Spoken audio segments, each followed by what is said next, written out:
Mo kí gbogbo ẹni tó bá darapọ̀ mọ́ ètò yìí. Mo kí ẹni tó bá padà wá. Mo kí ọmọdé, mo kí àgbà. Mo kí wa bá ṣe ń kíra wa ní ìkí ọlá, ìkí ìgẹ̀, ìkí ẹ̀yẹ, ìkí tó lógo jùlọ ní ilẹ̀ káàárọ̀-oòjíire. Mo ṣe àbọrú, àbọyè, àbọ̀ ṣíṣe fún gbogbo wa pátápátá. Kí a tó àṣebà fún Olódùmarè, ọba àdániwáyé, ọba tó ní kárí ọjọ́ ìláyà àti àlàáfíà, ọba tó dá wa, ọba tó mọ̀ wá, ọba tó jẹ́ pé òun ló ní ẹ̀mí wa. Tó bá sọ pé ó parí, ó parí nìyẹn. Tó bá sọ pé ó ṣì kù, kò sẹ́ni tó lè sọ tó lè dá dúró. Wọ́n ní pé kò sẹ́ni tó lè dá Ọlọ́run dúró, kò sẹ́ni tó lè dá ṣe Olódùmarè dúró. Ta ló lè tú iṣẹ́ Olúwa o? Kò wá sí, kò sẹ́nìkan. Ẹ̀dá ló lè tú iṣẹ́ Olúwa o, kò mọ̀ sí iṣẹ́ Ọlọ́run, kò sẹ́nìkan. So kò sẹ́wọ̀n tó lè tú iṣẹ́ Ọlọ́run wò, ṣe understand? So ká fìbà fún àti wáyé ọjọ́ àti wá ọ̀run àti wọ̀ oòrùn. A ṣèbà fún gbogbo ẹ̀yin tẹ́ ń wò wá pátápátá. Ẹ bá wa ṣíà. Wọ́n ní ewúrẹ́ wọlé kò kágò, ó di ẹran àmúso. Àgùntàn tó wọlé tí ò kágò ńkọ́, ó di ẹran àmúso. So àwa ti júbà lénìí, kí bá wa kó ṣe láṣẹ Ìdùmarè. Àbọ̀ rúbọyè ogbó atọ́ àsúre ìwòrè fún làwọn bàbá wa ń kíra wọn kó òyìnbó tó dé. Òyìnbó dé tán, òyìnbó lẹ́ni tó wá sọ pé àbọ̀ rúbọyè pẹ́kẹ́ inú ọ̀run àpáàdì lẹ́ ń lọ. Àbọ̀rú àbọ̀yè, ṣé mọ̀ pé it's a veneration tó jẹ́ pé is a veneration of longevity. Ẹrú ẹyè, àsúre ìwòrìwò fún ogbó atọ́. Òyìnbó ní tá bá tún sọ pẹ̀rẹ̀kẹ̀dẹ̀, tá bá tún sọ pẹ̀kẹ̀lẹ́, ọ̀run àpáàdì ni. Kéka wọn sọ pé sàlámà lẹ́kù, àyìn tí wọ́n sọ sàlámà lẹ́kù, a ní shalom. Kí ni ìyàtọ̀ ní shalom àti sàlámà lẹ́kù? Kọ́kọ́ náà ni. Wọ́n ní sàlá, bá ẹ káàbọ̀ jàre Ifátóyìn, Ọlájùmọ̀kẹ́ káàbọ̀. So ó ní sàlá tó mọlé ń kùn, ó ní ká máa sọ pé sàlá o, sàlámọ́tù o, sàlá tó mọlé ń kùn o, àti shalom ìkọ̀kọ̀ náà nìtúmọ̀ ẹ̀. So wọ́n tá bá ti sọ pé sàlá tó mọlé ń kùn àti àṣàló, ìgbà yẹn la máa tó wọ ọ̀run rere. Ṣùgbọ́n tó bá ti sọ pé àbọ̀rúbọyè pẹ́kẹ́, tó bá ní ẹ̀ làárọ̀ àtúntìdé Olódùmarè dákun wá gbúre ẹ̀là. Ọ̀run àpáàdì tó tó bẹ́ẹ̀ láyé kò sí. Àbí tó bá wúre, tó bá fọ Ọ̀rúnmìlà tọrọ pé lọ́lá Ọ̀rúnmìlà, ọ̀run àpáàdì ló ń lọ o. Ṣùgbọ́n tó bá fọlá Jésù, o gbọ́dọ̀ pé lórúkọ Jésù.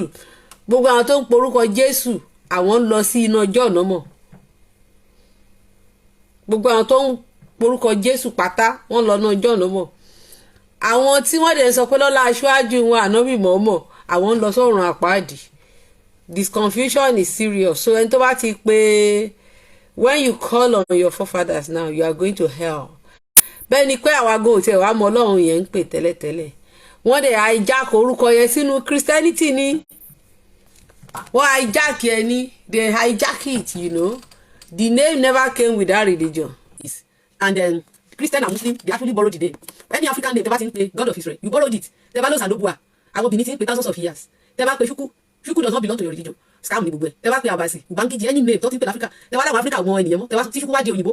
Tó jẹ́ pé láti ilẹ̀ àwọn orúnmọlẹ̀ wa, àwọn tó ń gbé wa lọ sọ́dọ̀ Olódùmarè. Ṣùgbọ́n nísìnyí, tá a bá rán wọn sọ́lọ́dùmarè pẹ́kẹ́, ọ̀run àpáàdì là ń lọ. Àwọn tàdé máa rán ní Altidu, àwọn Rokib, àwọn àbí Michael, àbí Gabriel, Dubri. Did you see that we are stupid? So this video was shared in my group yesterday.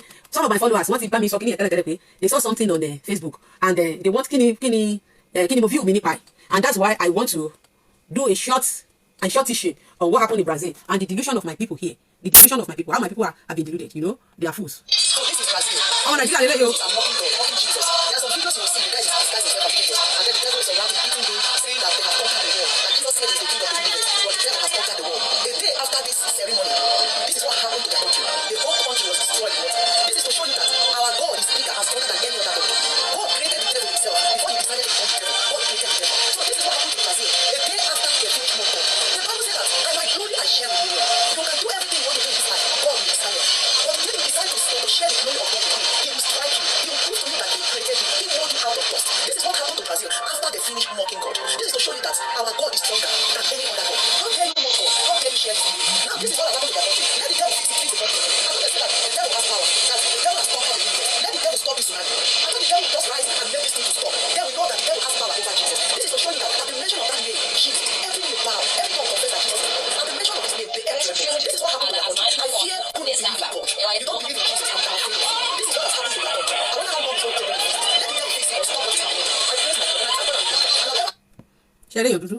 Your dudu pokunu binili aye. And we will not allow our next generation to inherit this rubbish.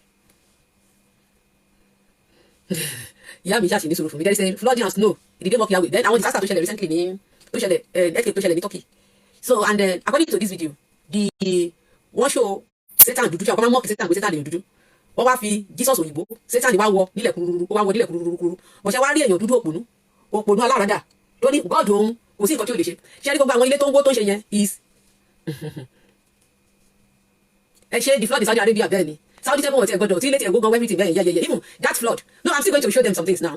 So òpònú èèyàn dúdú wọ́n sọ pé Satan báwo ni wọ́n sọ pé Satan èèyàn dúdú so wọ́n wá deficit Satan bí èèyàn dúdú ó wá wọ òyìnbó nílẹ̀ ṣé ẹ mọ̀ pé it's a victory for a black man tí èèyàn dúdú bá kọ́ńkà èèyàn dúdú abẹ́ mọ̀ pé Jesus kọ́ńkà yín lè ní ṣé ẹ mọ̀ pé allegory ni pé ẹ máa ṣe ẹrú òyìnbó títí ayérayé you are going to be eternal slave they will conquer you and that is why tó ṣe pé potential yín your potential òun kú your forefather were inventors àwọn bàbá ńlá yín invent ẹ̀yin kò ń purọ́ káàkiri ẹ̀ ṣe prophetic ministry orí burúkú contribute anything sí ilé ayé yẹn you are consumers you are not adding value to anything our ancestors yìí wọ́n ní bàtà wọn dé location táwọn dé wọ́n ní omi ní gbogbo ibẹ̀ and they made that place habitable for their future generation just like báwọn òyìnbó ṣe ń ṣe sandfield àwọn bàbá yín wọ́n ẹ̀kọ́ tó wọ́n lóòtú Ifẹ̀ abẹ́tì gbọ́ sórí pé fẹ́ẹ́ tuntun Ifẹ̀ táwọn bàbá wọn kó tó Ifẹ̀ wọn was very cold tó máa ní snow tó máa ní gbogbo ẹbí lóyìnbó yìí náà in their days and they made sure that wọ́n venerate universe and they did a lot hard work to make that place habitable tó jẹ́ pé owó náà fi ń ra ìtì ní lóyìnbó ẹ̀yin òfowó ra lọ́fẹ̀ẹ́ ni bàbá fún yín lọ́fẹ̀ẹ́ làwọn ọmọlẹ́ fún wa ìyá mi ṣẹ̀ṣẹ̀ làgbà it kí ni wọ́n pe it ooru táyé ń fowó wá nílùú òyìnbó lọ́fẹ̀ẹ́ lẹ́yìn ni èyàn tún sára yín síta nǹkan táwọn òyìnbó fi owó wá tó yẹ pé owó ní time December tẹ́ bá fẹ́ charge inú lẹ́yìn àṣẹ Èdùmàrè tẹ́ bá fẹ́ charge lé ní ojúmọ́ ní last year ẹ máa ná tó £15 ìyẹn ìṣẹ̀fẹ́ kí inú lẹ́yìn kókó wọ́ọ̀mù pàdé ni o kẹ́ wá calculate ẹ̀ lóṣù o owó tí tó máa já tẹ́ bá tan bọ́ìlà mójú £10 wọ́n máa já £10 ní gas ẹ wá wò kẹwé tẹ́ máa ẹ̀yin dẹ̀ ń lò lọ́fẹ̀ẹ́ àwọn bàbá yín náà ṣiṣẹ́ yẹn àdúgbò kí táwọn bá ti yín ni o wọ́n control weather wọ́n ṣe gbogbo èdè yìí so ẹ̀yin ẹ wá ń ṣoríire kí n má sọ pé ṣorí bú ẹ invent pátá ẹ invent ìbìrìsì àwọn bàbá yín ṣadé wọ́n ṣe bàtà wọ́n ṣe gbogbo nǹkan you did not àwọn olùmọ̀lẹ̀ ló fún wa kì í ṣe Olódùmarè ẹ má máa gbé ògo olùmọ̀lẹ̀ fún Olódùmarè ẹ gbé ògo tàwọn alálẹ̀ fún wọn ẹ gbé Olódùmarè fáwọn Olódùmarè ló ní gbogbo ọ̀tà àwọn alálẹ̀ wa ló ṣiṣẹ́ Christianity ló ń gbogbo dáradára yẹn wá fún wa nǹkan tó gun bá ṣe ẹ sọ pé káàdé ògùn tó ṣe bullet proof yín sí Olódùmarè ló wá ṣe bullet proof yín àbí wọ́n sọ fún Olódùmarè ló wá da yẹ̀pẹ̀ sínú omi kò sí nínú ìtàn wa pé Olódùmarè ló wá da yẹ̀pẹ̀ sínú àwọn olùmọ̀lẹ̀ ló dá àwọn ló dá ilẹ̀ ti tọ̀dọ̀ tiwọn they created ilẹ̀ ọ̀dọ̀ tiwọn òun ṣe Olódùmarè ló wá ṣe so àwọn bẹ̀rẹ̀ sí ṣiṣẹ́ lórí ilẹ̀ yẹn títí ilẹ̀ yẹn fi wà habitable tó ṣe ń gbé so lọ́fẹ̀ẹ́ nínú mọ̀lẹ̀ fún wa òun ṣe Olódùmarè kankan so kí ni mo gbìyànjú láti sọ ni pé ẹ bá wo fídíò tí lady ṣe tó ní wọ́n mọ́ọ̀kì God òun pé God òun cannot be mocked torí àwọn tó ẹ̀ṣẹ̀ wọlé ẹ jẹ́ kí n replay ẹ̀ fún yín orí mo máa sọ nǹkan ẹ̀rí pé òpònú gidi ni lady yìí o òpònú first class ni o ìyá mi Ajíbọ́lá. So this is Brazil. They were singing praises and mocking God, mocking Jesus. There are some videos you will see, the guy is disguised himself as Jesus, and then the devil is around him, beating him, saying that they have conquered the world. That Jesus said he's the king of the universe, but the devil has conquered the world. A day after this ceremony, this is what happened to the country. The whole country was destroyed in water. This is to show you that our God is bigger and stronger than any other God. God created the devil himself before he decided to become the devil. God created the devil. So this is what happened to Brazil. A day after they finished more God. The Bible says that, and my glory I share with you. You can do everything you want to do in this life. God will decide. But if you decide to share the glory of God with you, he will strike you. He will prove to you that he created you. He wants you out of dust. This is what happened to Brazil after they finished mocking God. This is to show you that our God is stronger than any other God. How dare you mock God? How dare you share this glory? Now this is what happened to their country. Let the devil fix the country. I know they say that the devil has power. That the devil has conquered the universe. Let the devil stop this tsunami. I know the devil just rise and make this thing to stop. Then we know that the devil has power over Jesus. This is to show you that at the mention of that name, Jesus, every knee bow, every tongue confess that Jesus is Lord. At the mention of his name, the earth trembles. This is what happened to their country. I fear who believe in God. You don't believe in Jesus, I'm afraid of you. This is what has happened to their country. I wonder how long it's going to take. Let the so kí ni mo tọ́ láti sọ ni pé ọlọ́run àìkan bá yẹ wá jẹ́ èèyàn dúdú ní jẹ́ yìí o ọmọ bí ọmọ bẹ́ndẹ̀ ní ó lè dọ́mọ Yorùbá tó ti gbọ́ English gbọ̀ngàn ọkọ̀ jẹ́ Ìgbò bọ́ nítorí wọ́n blọ́ọ̀gì òyìnbó pé wọ́n ya Satan dúdú ó wá wọ́ Jesus òyìnbó nílẹ̀ so flood wá ṣẹlẹ̀ wọ́n sọ bí tí flood ṣẹlẹ̀ fún yìí o wọ́n wá sọ pé God àwọn yẹn stronger ẹ̀mọ́ lọ́dẹ̀ tí ń ṣe carnival ní Brazil ti pẹ́ wọ́n ní carnival yẹn wọ́n ti bẹ̀rẹ̀ láti 1460 because bàtà àwọn èèyàn wá ń bá mi people coming to me wípé kíni ń lọ viral lórí TikTok ẹ jọ̀ọ́ bá mi share fídíò mi ẹ bá mi share fún àwọn òpònú kí wọ́n kà á wípé kọ́mọ̀ pé God wọn yẹn gangan ó bẹ̀rù Satan bàjẹ́ Satan lágbára ju God wọn lọ màá proof ẹ̀ fún yín pẹ̀lú ọ̀tọ̀ ṣẹlẹ̀ ní Brazil ni o so èèyàn dúdú wọ́n sọ fún ẹ pé sẹ́tọ́lé èèyàn dúdú ní Satan náà ó wá ṣẹ́gun òyìnbó tó fi kọ ẹlẹ́rú ó wá sọ pé God yẹn strong at the mention of the name ẹ̀mí Jesus mo pè báyìí ní àbókùlẹ̀ ẹ máa wọ ọmọ òpònú o ọlọ́run àìkọ́ kó wa ní ọpọlọ orí tó àgbọ̀dọ̀ aláwọ̀ àwọn ọmọ wa kí orí wọn máa pé orí pípẹ́ tí àwọn bàbá wa bí wọ́n ṣe twist brain wọn tó wá fún wa ní ọpọlọ tó yòrò àwa gbọ́dọ̀ fọ ọpọlọ wa a gbọ́dọ̀ fọ ọpọlọ yẹn so ìgbà tí mo lọ Google àti mo lọ sí orí Twitter ẹ wo ẹ kọ́kọ́ ka ilé náà ìyẹn ìgbà tó kọ́ ṣẹlẹ̀ lélẹ́yìn àwọn Brazil lélẹ́yìn o 36 people in the rural area who are mostly Christian died from the disaster but you are all rejoicing ẹ máa gbọ́ o you are all rejoicing that because of the satanic carnival ẹ̀ dẹ̀ rí o that was being celebrated since 1650 ṣé ń gbọ́ bẹ́ẹ̀ wọ́n ní pé àwọn tó kọ́kọ́ kú they were 36 people and their obi mo fẹ́ mu ló jábọ́ sílẹ̀ yìí ẹ jọ obi mi ló jábọ́ so àwọn tí wọ́n kú àwọn èèyàn tó kọ́kọ́ kú tó yẹ yín nísìn tí wọ́n kọ́kọ́ kú 36 tó kọ́kọ́ kú Christian ní gbogbo wọn ní wọ́n lè sọ pé wọ́n ní God yẹn pé wọ́n mọ̀kì ẹ máa gbọ́ ẹ kẹ́kọ̀ọ́ tó sọ ọ́nù fídíò yẹn pé wọ́n mọ̀kì Jesus God wá fi agbára ẹ̀ hàn ìyá mi ní àtọ́yè dúpẹ́ emancipate yourself from mental slavery so ẹ mọ nǹkan tí gẹ́gẹ́ sọ ó nígbà tó ń mọ̀kì God àwọn òyìnbó God àwọn God of Israel ipò wá fi agbára ẹ̀ hàn pé cannot be mock so wọ́n sọ pé àwọn Brazil eléyìí o ẹ máa gbọ́ ẹ wo lórí Twitter o the 36 people in rural area tí wọ́n ní kí ni ẹ̀ ti ṣẹlẹ̀ Christian because of the satanic carnival held that was being celebrated since 1560 wicked pathetic and priests disguising as Christian ṣe ń bọ́ báyìí Brazil as the third largest open comment lórí Twitter ni mo kàn screenshot ẹ̀ mo fáwọn mo ṣẹlẹ̀ sáwọn àwọn èèyàn mi kan rí so ìyẹn lọ bẹ́ẹ̀ ẹ wá wo nǹkan tó ṣẹlẹ̀ o àwọn tó fara kó kiri tó sọ pé God o ẹ máa wo ha oh my goodness kò dá kí èèyàn ponú kò dá kí èèyàn ponú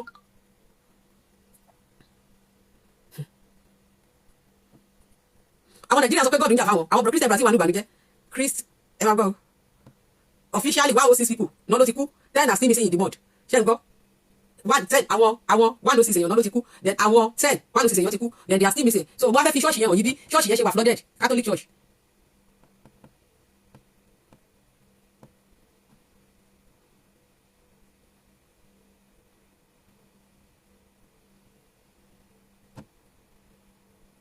tó yẹ pé àwọn èèyàn gan all over the world tó yẹ pé àwọn oníṣẹ̀ṣẹ̀ mi ò káwọn Christian máa lọ fún wọn church send emergency aid after the heavy rain landslide in Brazil ṣẹ́rí wọ́n send àwọn emergency ẹ̀wọ̀ báyìí the Church of Jesus Christ of the Latter-day Saints wọ́n send àwọn kan sí wọn ṣé ń gbọ́ mi sí so kọ́ lè sọ pé Satan wọ́n ní ó kọ́ńkà kìíní mo fẹ́ wá fídíò yẹn mo fẹ́ wá kìíní yẹn kẹ́ rí mo fẹ́ wá kìíní yẹn kẹ́ rí flood yẹn because actually I showed it I saw it yesterday and I showed it to people.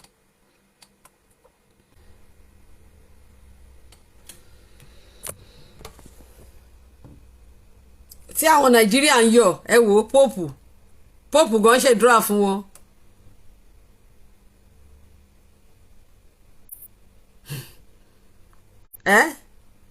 Pope gan ṣe àdúrà fún wọn torí àwọn Christian ló fara gba mo fẹ́ wá kíní church yẹn ni o mo fẹ́ wá kíní church yẹn ni o mo fẹ́ wá. àwọn Nàìjíríà dẹ̀ ń sọ pé Yahweh wọ́n ní pé Yahweh wọ́n ló jà fáwọn ṣùgbọ́n àwọn Christian tó wà ní Brazil àwọn gangan ni Yahweh lọ́kọlù. mo fẹ́ wá kíní yẹn yeah.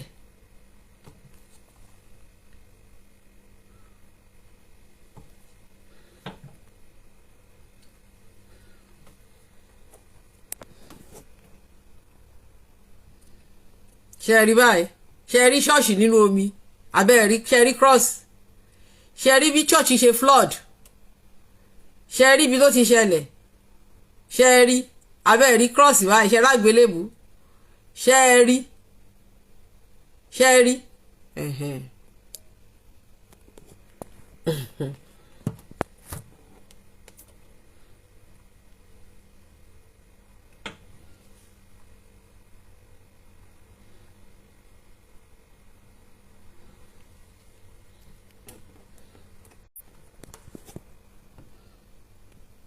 táwọn Nàìjíríà dẹ̀ sọ pé Yahweh ń jà fún wọn ṣe abẹ́rẹ́ àgbélébù ṣe rí cross Jésù abẹ́rẹ́ rí cross Jésù báyìí Church Mission Society did you see rising death toll sọ pé flood tó ṣẹlẹ̀ àwọn Christian gan ló fara gbá àwọn Christian abẹ́rẹ́ àgbélébù Jésù ṣe rí bó ṣe flood ṣe rí pé church kan nìyẹn ṣe rí bí church yẹn ṣe wà flooded nínú church yẹn pẹ̀lú ṣèbẹ́ rí àgbélébù abẹ́ rí Jésù báyìí nínú ẹ̀ ṣèbẹ́ rí àgbélébù Jésù bẹ́ẹ̀ ṣèbẹ́ rí àgbélébù Jésù bẹ́ẹ̀ ṣèbá àgbélébù Jésù lẹ́ ń wò yìí nínú church ṣèbẹ́ rí bí church ṣe wà flood church ṣèbẹ́ rí bí inú church ṣe wà flood tó yẹ pé kédo náà lọ fi ń kó àwọn ará church ẹ wò ó dáhùn àgbélébù Jésù rélé tó wà nínú tó wà ní Ọ̀wọ̀ lélẹ́yìí dáhùn irú eléyìí tó wà ní Ọ̀wọ̀ ní irú eléyìí tó wà nínú Ọ̀wọ̀ àgbélébù Jésù lélẹ́yìí àbóǹkọ́ lẹ rí nínú church.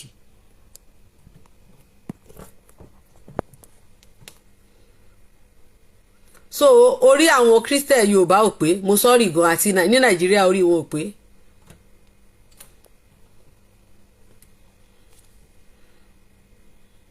ṣọ́ọ̀ṣì bí tún lélẹ́yìí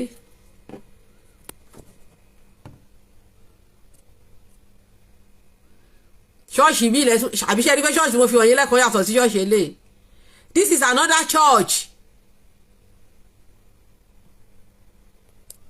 wọ́n ní Jésù jà fún wọ́n ní jáwé ń jà fún wọn pé wọ́n mọ̀ọ́kì Jésù ṣùgbọ́n àwọn oh my God ta ló ṣe wá náà ta ló ṣe wá.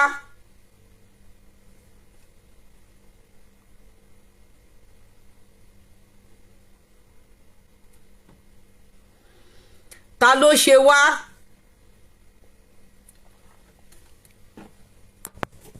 ta ló ṣe wá ẹ wò báyìí ṣọ́ọ̀ṣì àbí ṣe ṣọ́ọ̀ṣì lẹ́rìí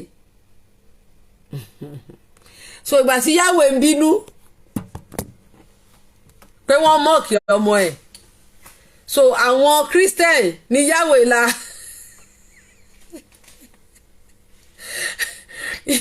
ìgbà tí Yahweh ń bínú ìgbà tí Yahweh ń bínú ọ̀kan kọ́mẹ̀ntì wà lórí kìnìún lánàá pé I laugh at my people. What is it? A lot of Christian brothers and sisters want to remain brainwashed. Let's have a flood happen in the carnival. So the flood is no longer natural. Yahweh is angry, abi? Comment àwọn èèyàn lánàá nìyẹn. So ìgbà tí Yahweh ń bínú lọ́wọ́ tí Yahweh ń bínú ó wá lọ bínú rọ nítorí pé wọ́n mọ̀ọ́kì ọmọ Yahweh wọ́n fi wọ́n mọ̀ọ́kì ọmọ Yahweh ní Brazil pé Sátánì ó lágbára ju ọmọ Yahweh lọ wọ́ ọmọ Yahweh lẹ́ o Yahweh wá bínú ó wá lọ pa 110 Christians ọ̀rọ̀ burúkú tó ń tẹ̀rí ọ̀rọ̀ burúkú tó ń tẹ̀rí ibi tẹ́lómi ti inú bànújẹ́ Ọlọ́run dáríjì mi tó ẹ̀pẹ́ ẹ̀rín tí mo rí yìí ò dáa Yahweh lọ pa 110 Christians flood tó ṣẹlẹ̀ kò lọ sọ́dọ̀ àwọn olórìṣà ṣọ́ọ̀ṣì ṣẹbẹ̀ rágbélébùú ìfúngan Jésù wà nínú ṣọ́ọ̀ṣì tí flood tún wà ibi tó ń mọ èrè Jésù sí wà ń bẹ̀ èrè Jésù kò prevent flood níbi tí èrè Jésù wà over wọn náà ṣì ń gbé àwọn èèyàn nínú mọ́ọ̀dì àwọn èèyàn kú àwọn Christian Nàìjíríà wá ń sọ pé God àwọn great abẹ́rẹ́ kórí àwọn Christian Nàìjíríà ò pé ṣá because wọ́n brainwash àwọn èèyàn the Nigerian Christian they are fools orí wọn ò pé yes because face reality with what you just did now you are making more zombies and you are making more zombie ẹ ń sọ àwọn èèyàn di zombie ẹ ń sọ àwọn èèyàn di zombie you are turning people to zombies so they cannot think you are creating fear pé that God is so powerful tó bá yájú sí God yẹn wọ́n máa ní problem.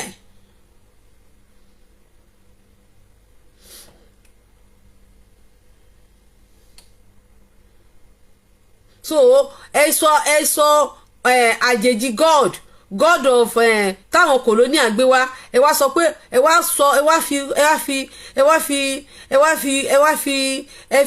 ẹ fi kó àwọn ọmọ kéékèèké ẹ fi kó wọn láyà jẹ meanwhile majority àwọn tó wá kú wọ́n wá jẹ́ Christian Yahweh tẹ wá sọ pé kò ṣe ń yájú sí ngbà ṣáwọn Christian àwọn oníṣẹ̀ṣe àwọn tó ń ṣe carnival ṣá àwọn ni wọ́n bóyá àwọn atheist ló ṣe ṣe mọ̀ pé kò sí nǹkan tó máa ń ṣe carnival kò sí nǹkan tó lè ṣe bóyá àwọn atheist ló ya Satan black tó wá ń wọ́ Jesus dúdú káàkiri so tó bá jẹ́ pé lóòótọ́ ni Satan black yẹn wá wọ́ ta ló wá ṣẹ́gun Jesus báyìí nù ṣé gẹ́ẹ̀ wá ń sọ pé God òun is so mighty wọ́n yájú sí God òun nígbà tó máa yájú sí God òun kọ́ bó ṣe yájú sí God òun báyìí God òun ó ṣó ara ẹ̀ ni ó ṣó ara ẹ̀ òun lélẹ́yìí nínú ṣọ́ọ̀ṣì lélẹ́yìí òun ló wà flooded yìí this is a church and it is flooded òun ni mo ti ṣó ẹ̀ fún yín lẹ́ẹ̀kan òun ní now àgbélébù Jésù nìyẹn ń bẹ̀ yẹn kí ló dé tí ò ṣe save wọn.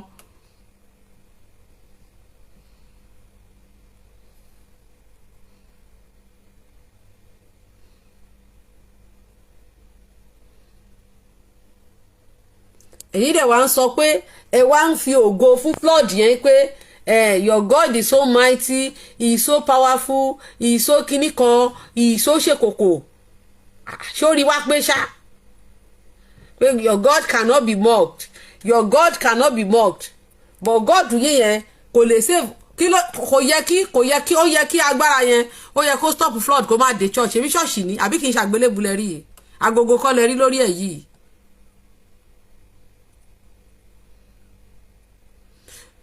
so ẹ bá mi share fídíò yìí kẹ́ jẹ́ kí gbogbo àwọn òpònú yẹn kẹ́ jẹ́ ẹ gbé lọ sórí TikTok ẹ jẹ́ káwọn òpònú yẹn jẹ́ kí wọ́n rí ẹ jẹ́ kí wọ́n rí agbègbè ṣọ́ọ̀ṣì lélẹ́yìí o táwọn èèyàn kú tí wọ́n sẹ́ǹdì kíní wá láti Vatican so ẹ wá make àwọn zombie ẹ make àwọn zombie you are making zombies a generation of zombies pé God òyìnbó yẹn ẹni tó bá sọ̀rọ̀ sí pẹ́kẹ́rà yìí flood ni ló máa bá yé ẹ̀jẹ̀ bọ̀ kí ló dé tí God òfò yìí tí ò ṣe fàbòbò ṣọ́ọ̀ṣì mi tún lélẹ́yìí o.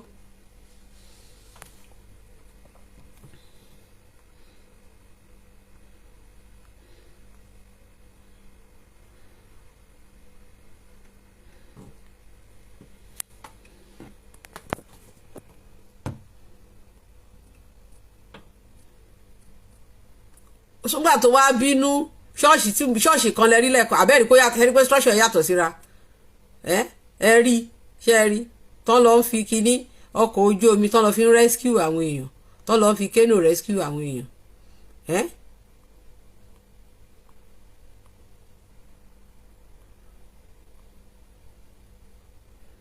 ṣọ́ọ̀ṣì lélẹ́yìí o ṣùgbà tí yàwó bínú yẹn ó wá àwọn chọ́ọ̀chì ló yẹ kó lọ pa ìgbà tí yàwó tó bínú ṣé wọn pé Jésù ló ń bọ ní church so ńgbà tí ọjọ́ tí Satan wá wọ́ Jésù lẹ̀ ní flood wá ba gbogbo church jẹ́ ǹjẹ́ tá bá mú kíní wá sí reality ṣé kò ń ṣe Satan ló wá lágbára jù because ó yẹ kí flood kó lọ jà ní ọ̀dọ̀ àwọn tó ṣe kíní yẹn ni bíi pé kó wọn lọ ṣùgbọ́n wà tí flood máa ṣẹlẹ̀ àwọn ṣọ́ọ̀ṣì ni flood ló bá àwọn Yorùbá àwọn Christian Nàìjíríà wọ́n wá fi ń ṣe testimony èèyàn kan ló kọ́kọ́ share pẹ̀lú mi wípé kí ta ló lè try agbára God àwọn pé kò sẹ́ni tó lè try agbára God àwọn pé God àwọn ó ní agbára gidi gan kò sí nǹkan tí God wọn kò sí nǹkan tó lè fi God àwọn wé ipe bọ́n ṣe mọ́ọ̀kì God wọn báyìí deadly flood ṣé wọ́n sọ pé àrá lọ sán lu Jésù wọn níjọ́sí ní Brazil ṣé wọ́n sọ yẹn náà àbí ibi tó wà Ṣàngó tí Ṣàngó lọ kọlu Jésù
ṣẹ́rí bí Ṣàngó ṣe kọlu tó lọ hìtì sátú Jésù ní Brazil.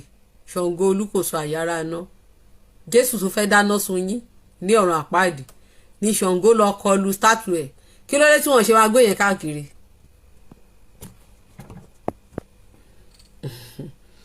So ó ṣò pé coward ni Yahweh.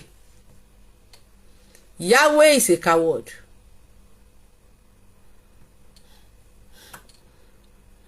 Yahweh coward ni Yahweh. Tí Yahweh bá jẹ́ coward, kò yẹ kó jẹ́ pé àwọn Christian, àwọn ṣẹ̀ríwá òní lightning strike Brazilian Christ Redeemer ṣẹ̀ríwá ẹ̀ àrá lọ sán lù ú. Bí àròkè tó tẹ́ bá ń tọ́ra yín jẹ pé Jésù pé àwọn ló ń sún àrá, àtijọ́ tẹ́ ti ń pe Jésù ṣó sún àrá rí ni? Ṣé Jésù sún àrá rí?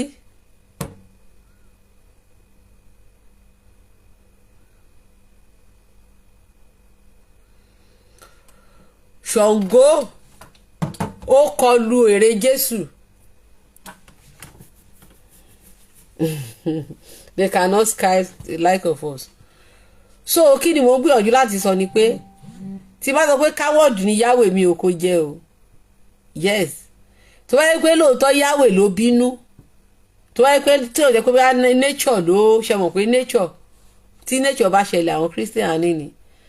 So tó bá yẹ pé Yahweh kò kí ń ṣe coward, àwọn tó mọ́kiri àwọn ló yẹ kó lọ dí pẹ̀lú, ṣùgbọ́n àwọn Christian àwọn ni Yahweh wá lọ fi flood bá jà. Same way Yahweh ló dá Satan. Same way Yahweh ló dá Satan. Agbára Yahweh ò ká Satan mọ́. Yahweh tó wá fi ọmọ ẹ̀ ṣètùtù fún Satan. Yahweh fi ọmọ ẹ̀ ṣètùtù fún ẹ̀ṣẹ̀ aráyé. Pé ẹni tó bá ti gba ọmọ, Yahweh dẹ̀ fi Satan sílẹ̀ láti máa disturb gbogbo, láti máa lé àwọn èèyàn kúrò lẹ́yìn ọmọ Yahweh, pé kó má gbọ́ràn sí Satan lẹ́nu, sí Yahweh lẹ́nu. So ìgbà tán wá wọ́ Yahweh, tán tún wá wọ́ ọmọ Yahweh ńlẹ̀, Yahweh so bẹ̀rù Satan débi pé ó tún wá lọ hit àwọn Christian, because allegory ní kinní yẹn náà. Wọ́n wọ́ Jésù ńlẹ̀, Satan wọ́ Jésù ńlẹ̀. Òyìnbó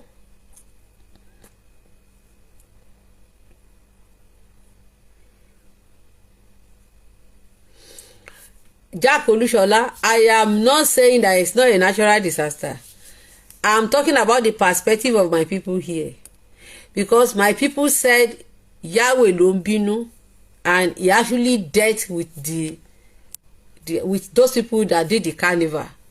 But unfortunately, we read it, and the flood, ibi tí Christian pọ̀ sí ni flood yẹn ti ṣẹlẹ̀, and majority of the people who died were Christian, according to the report. So ó sọ pé orí àwọn èèyàn wa ò pé, orí àwọn èèyàn wa ò pé. So Yahweh ó fi omi pa gbogbo ayé rẹ́, ó fi Satan lẹ̀, ó tún wá dá Satan lẹ̀ pé kó tún máa disturb gbogbo ayé. Táwa ló dá wàhálà sílẹ̀ fún wa láyé nígbà tí Yahweh fi pa omi pa ayé rẹ́. Torí Yahweh ń ṣe Olódùmarè o, ó fi omi pa ayé rẹ́, ó wá fi Satan lẹ̀ kó máa yọ wá lẹ́nu. Kò pa Satan.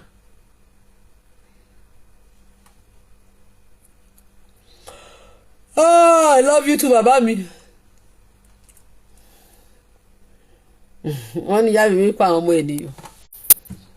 So ṣe rí pé Ọlọ́run á yẹ kí o àponú.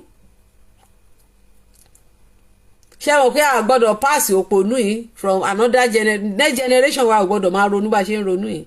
Torí irú ọmọ kékeré yìí sì, she's a young lady, but she has been with illusional faith like me. That was what tí mo jẹ́ náà nìyẹn. Tó bá jáyé tẹ́lẹ̀ ni, I will do more testimony. I was a real zombie.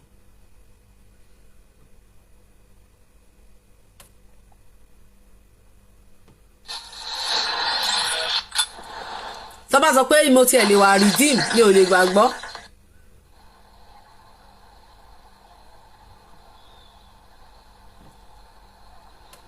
Kò zombie bàbá zombie ni mí.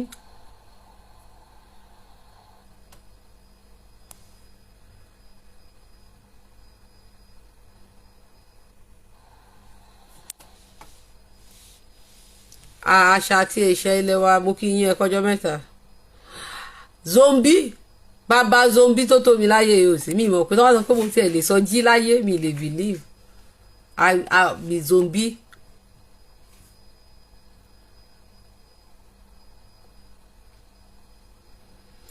So tí ọmọ kékeré tó yẹ kó lè ronú tó yẹ kó lè think straight sẹ́wọ́n kò sí ọ̀kan tó forí ẹ̀rù ju our God is so powerful.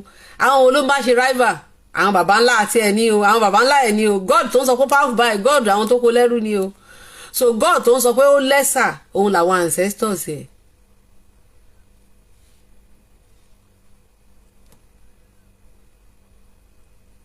ẹ̀rí máa ń pa mí gan-an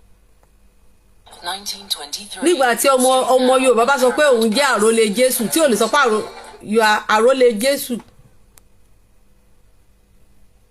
ọmọ Yorùbá á lóun àrólé Jésù àrólé ta ló yẹ kó jẹ́ àrólé èṣù láàlú àrólé Ọ̀rúnmìlà àrólé Ògúnlákayé Ọ̀ṣìnmọlẹ̀ àròyé Ọbàtálá ọba takuntakun tó ń bá wọn gbé lóde ìrànjẹ́ mọ̀rímọ̀rí tó ń mọrí ọmọ tuntun ọba àlà funfun gbòkanlẹ̀ olú ìwà mímọ́ òde ayé àrólé Odùduwà tẹ̀wọ̀n ràn pàákà lójú ìjà àrólé ẹ̀ ló yẹ kó jẹ́ àrólé Ọ̀ṣun ṣẹ̀ǹgẹ̀ṣẹ̀ olóyè ayùn wọ́n ní tí iná bá kú wá fọ orí bojú tọ́gẹ̀dẹ̀ bá kú wá fọmọ ẹ̀rọ táládé ò bá sí nlé ọmọ ẹni ló ń wolédè ni ṣùgbọ́n àwọn bàbá àti ẹni yẹn òun ṣàrólé wọn ó wá jẹ́ àrólé Jésù tó yẹ pé you actually read the history of Jesus Christ in a book maybe bóyá wọ́n hard sí maybe òótọ́ ni you don't know you read this history in a book and you are now claiming that àrólé ẹni tó ka ìtàn ẹ̀ somebody that they brought that history to your land it's just like tí èèyàn kan bá dédé sọ̀rọ̀ ní ọ̀dọ̀ wá sí pé òun làrólé Buddha báwo lẹ ṣe máa sọ wá lórí ẹ̀ ò pé kéèyàn kan sọ pé àrólé Buddha lòun ṣé wọn ní sọ pé orí ẹnìyẹn ò pé ni ṣé wọn ò ní orí ẹnìyẹn ò pé òun jẹ́ àrólé Buddha. Well, folks, here I am, Jeff. So báwo ni mo ṣe máa jẹ́ àrólé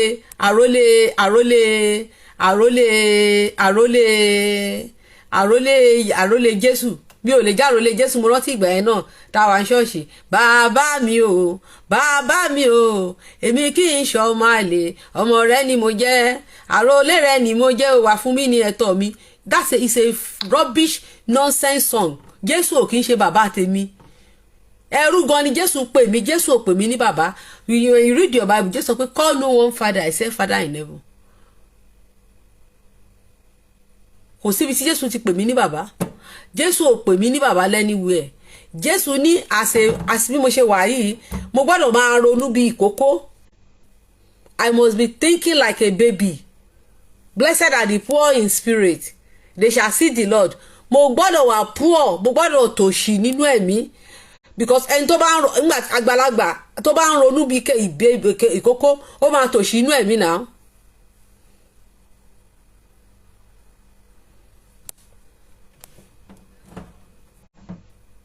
So ẹni tó yẹ kí n máa sọ fún pé bàbá mi o èmi kì í ṣe ọmọ àlè ọmọ rẹ ni mo jẹ́ àrólé rẹ ni mo jẹ́ wà fún mi ní ẹ̀tọ́ mi àwọn ọ̀kànlérí wọn rúmọlẹ̀ ló yẹ kí n sọ fún Ọbàtálá Ògún Ṣàngó Ọ̀rúnmìlà àwọn ló yẹ kí n sọ̀rọ̀ yẹn fún báwo mo ṣe máa sọ yẹn fún Jésù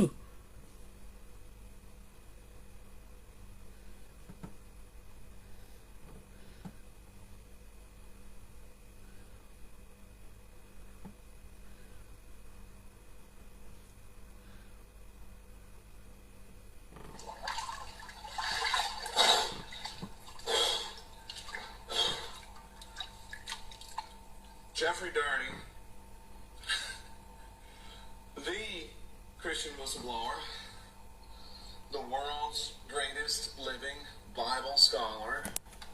Go ahead and prove me wrong. And definitely the world's coolest Bible scholar, coming to you from the Ice Bath Cold Plunge with Barkley, the new Cosmic K-Line, and we're bringing you some cold, hard Bible facts. So, we've been talking mainly in the Old Testament, and we've been in Genesis mainly. And we just slipped into Exodus the other day, and today we're in Exodus again. And I want you to read, I want you to study, so I don't give you, spoon feed you everything, but about the 34th chapter of Exodus, I'm cheating. About the 34th chapter of Exodus, God says, you know, the God in the Bible says there's only one God, I'm the only God, he says, have no other gods before me. But if there aren't any other gods, then how can I have other gods before you? And then it really gets weird, because he says, I, the Lord your God, jealous is my name. Have no other gods before me because I'm jealous. So if you're a Christian, that brings up a really big problem for you. Because either, number one, your God knows there's other gods and is lying to you about it. It says, don't have any of those other ones around me. Don't check them out because you like them better than me. Or, worst case scenario, the Bible's right, there are no other gods, and this guy is jealous of things, people, gods that don't exist. You don't want a jealous boyfriend, you don't want a jealous girlfriend, but yet you're willing to have a jealous God. You need to think that over, because that's a cold, hard Bible fact. I'm Jeffrey Darty, the Christian whistleblower, and I'll see you next time.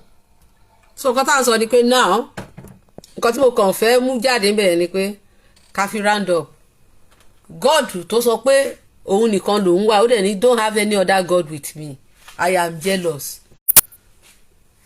ṣẹgbọ́n nǹkan tó òyìnbó yẹn sọ ó ní the God of the Bible, kò sọ pé God, universal God.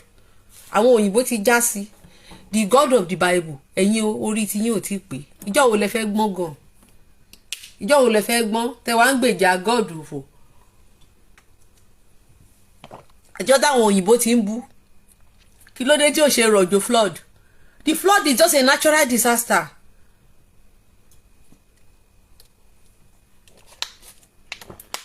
It's a natural disaster. Kò ní kankan ṣe pẹ̀lú carnival. But our people are zombie. And unfortunately it affected the Christian. And I feel sorry for the people that it affected. Ẹni tó bá ló mọ̀. I'm sorry pé mo rẹ́rìn lẹ́kọ̀ọ́. I'm not supposed to laugh. The brain has been dumb. So sad, ìyá mi. So sad. Àwa náà la máa reformat ọpọlọ wa o. We just need to reformat the brain. We have to reformat that brain. Take this brain back to factory level and reformat this brain. We must not continue with generation of zombie. Zombie, oh zombie, zombie, oh zombie. Zombie joro jara joro, joro jara joro, zombie joro jara joro, zombie joro jara zombie. Aziz alakado wa goku ni. Zombie joro jara joro, zombie joro jara joro. Zombie oh zombie, zombie oh zombie, zombie oh zombie, zombie oh zombie. Zombie oh zombie, zombie oh zombie, joro jara joro, joro jara joro, joro jara, Anyone could be targeted by an investment scam. Joro jara joro. Gbọ́ ṣé báwo la máa ṣe joro jara. A battle with laser focus. Eléyìí Still get caught out by mo tẹ̀lé play zombie yẹn fún wa ni. scams can be hard to spot. Ṣó dáa ká di joro jara joro. Search Scam Smart. Zombie ọpọlọ zombie yẹn a ní láti jù sígbó. Joro jara joro because ìbáṣepọ̀ zombie ta ní.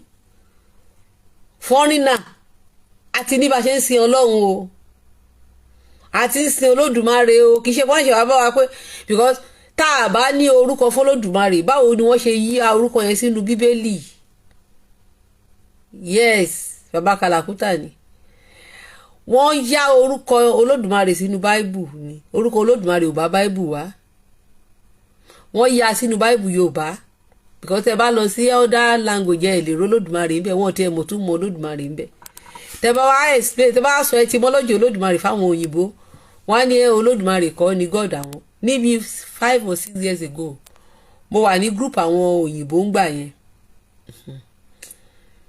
mo wá ń sọ fún wọn pé Olódùmarè ni Yahweh wọ́n ní mo dangerous sí group àwọn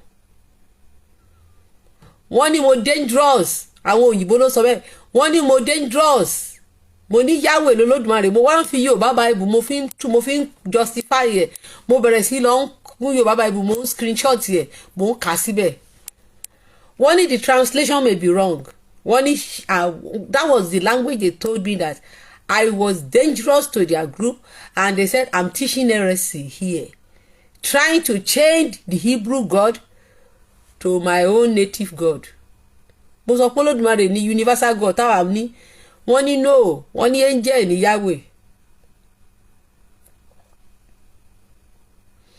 èmi ò mọ̀ bẹ́ẹ̀ ṣe gbọ́ Ọ̀túnba àdónà ṣáwọn èèyàn ń gbọ́ mi are people hearing me Ọ̀túnba láwọn ò gbọ́ mi o I don't know sir so when they said I was dangerous to their group and they removed me from their group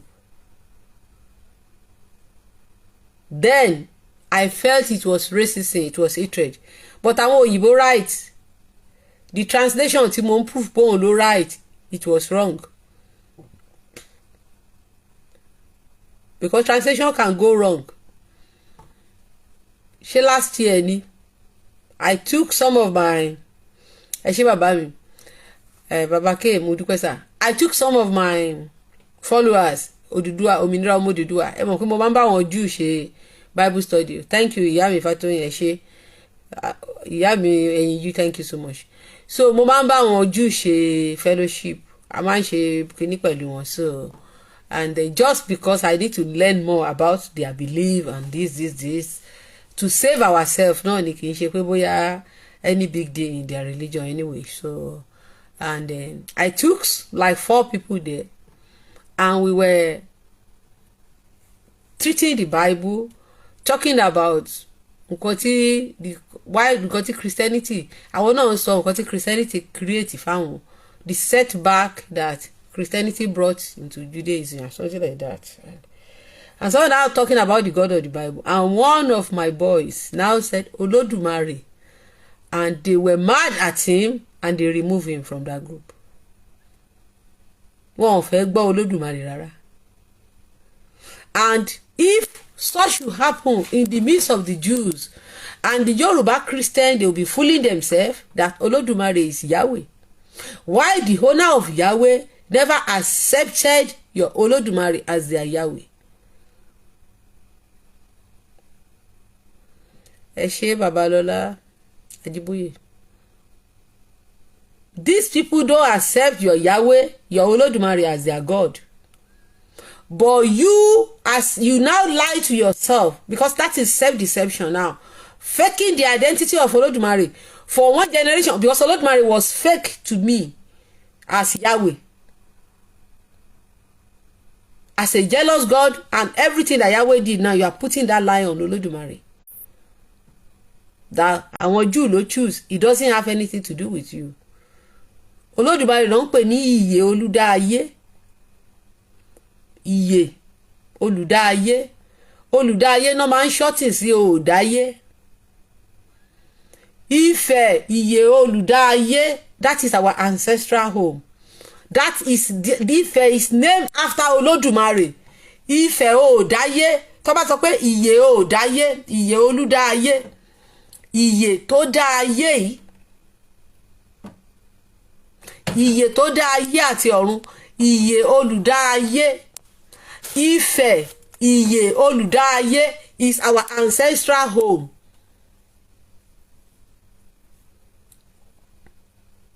So Ifẹ̀ is named after Olódùmarè. Ifẹ̀, oh, tó bá sọ pé Ifẹ̀ ò dáyé, even if you remove the ìyè from it, tó bá ní ò dáyé, because àwọn bàbá ńlá wọn kì í láì kọ́ máa pe orúkọ yẹn. Sacred name Olódùmarè nìyẹn. Gbogbo other to all other name is to describe Olódùmarè. Wọn kì í sábà máa ń pè yè yẹn. So if they now say Ifẹ̀ ò dáyé is Olódùmarè ló ń jẹ́ ò dáyé.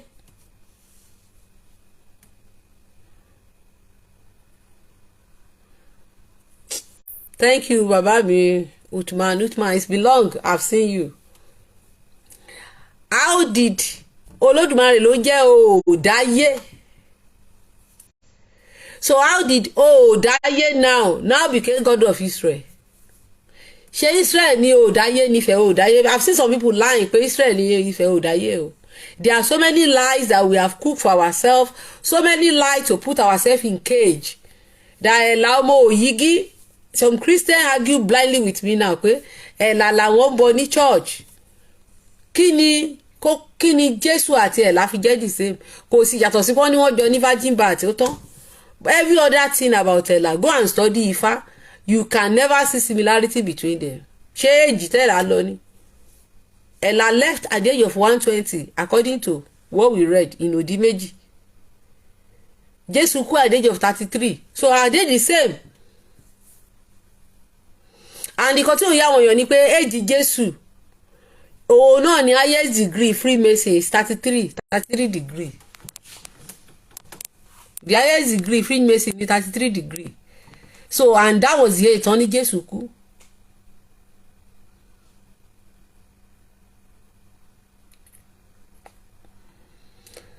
So when you now claim that Jesus is Ẹ̀là, you are deceiving yourself. Because àwọn babaláwo náà tí wọ́n wà brainwash tọ́ni Jésù náà lẹ̀là nínú fa ìkọ̀rẹ́ babaláwo will not say that. Àwọn tí ò mọ̀ fa dáadáa ló máa ń sọ bóyá àwọn oníṣègùn àbí kankan. Babaláwo pọ́nbélé á sọ fún ẹ pé Ẹ̀là yàtọ̀ sí Jésù. Àwọn gan ló yẹ ká mọ̀ yàtọ̀.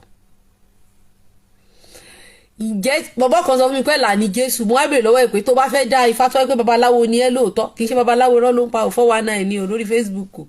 Ó fẹ́ mú gbé mi mọ́ra ń gbà yẹn. Ó ní Ẹ̀là ni Jésù. Ó ní Jésù wà nù fa ó lóun lẹ̀là. Ó ní babaláwo ní mọ̀ ṣàbẹ̀ lọ́wọ́ lóun ti dá ṣọ́ọ̀ṣì rí mọ̀ pé àwọn fọwọ́ babaláwo orí íńtánẹ́ẹ̀tì ni. Mo wá bèrè lọ́wọ́ ẹ̀ pé tó bá fẹ́ dá ifá tó bá sọ pé Jésù rọ̀ wá Jésù rọ̀ wá Jésù rọ̀ wá ǹjẹ́ fá máa fọhùn? Ṣé ifá máa fọhùn? Tó bá yẹ pé babaláwo ni ẹ lóòótọ́. Because àwọn akọ́kọ́ sọ pé Ẹ̀là rọ̀ wá Ẹ̀là rọ̀ wá Ẹ̀là rọ̀ wá Ẹ̀là rọ̀ wá kí ifá tó lè rọ̀ we must first of all invoke Ẹ̀là. Ìgbà tẹ́là bá rọ̀ ni ifá ṣẹ̀ṣẹ̀ máa rọ̀. Ìgbà yẹn lẹ́ṣẹ̀ máa gbóhùn Olódùmarè.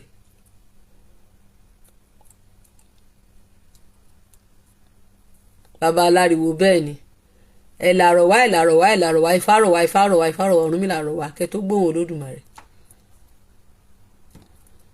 Ifá máa fọhùn tí ifá bá ti sọ̀rọ̀ Olódùmarè ohùn Olódùmarè lè wẹ̀. So báwo ǹjẹ́ tí babaláwo bá ní Jésù rọ̀ wá Jésù rọ̀ wá Jésù rọ̀ wá Jésù rọ̀ wá Jésù rọ̀ ǹjẹ́ ó máa gbọ́? So why are we fooling ourselves? Ṣe jẹ́ kí Jésù dúró sáyé ẹ̀ kẹ́là wá dúró sáyé títí wa. Èwo ni ká máa fi Jésù suppress ìṣẹ̀ṣe wa because àwa sọ pé Jésù ni Ẹ̀là àwọn máa bà ìṣẹ̀ṣe tiwa jẹ́. Let's preach our own ìṣẹ̀ṣe. Jésù dúró láyé tiẹ̀. Let Ẹ̀là be on his own. Ifá ní tá bá jí akólú Olú mo kí ọ lónìí. Ifá ní tá bá jí akọ́sìn ọ̀sìn mo kí ọ lónìí. Ó ní Ẹ̀là nìkan ní ṣọmọ bíbí inú Olódùmarè nígbà tó ń tì kọ̀lé ọ̀run bọ̀ wá sí kọ̀lé ayé. Wọ́n ní kó rú igúnnugún kí ayé rẹ̀ kó ba lè gún. wọ́n ní kó rú ẹran ọ̀sìn kó ba lè dẹni àpèsìn, wọ́n ní kó rú ewé ẹ̀là kó lè là lóde sáláyé, wọ́n ní kó rú ẹran ọ̀yà kíbi gbogbo kó lè máa yà fún. The question is that ṣé ẹ kà nínú Bible pé ìgbà tí Jésù ń bọ̀ wọ́n ní kó rú gúnugún káyé ẹ̀ lè gún.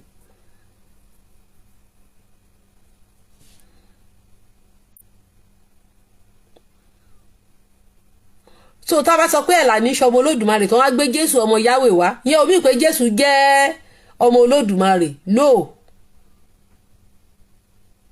stick to your ẹ̀là kí Jésù jẹ́ ọmọ Jehovah. Don't destroy your culture, don't destroy your tradition.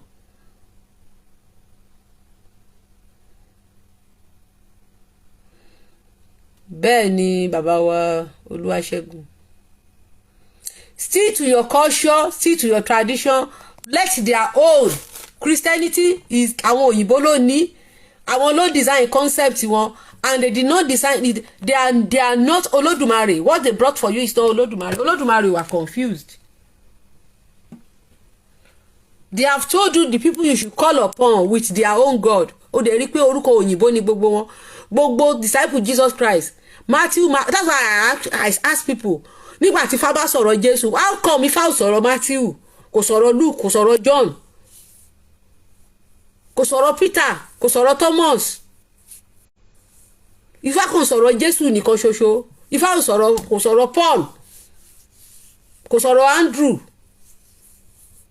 kò sọ̀rọ̀ Simon, kò sọ̀rọ̀ James,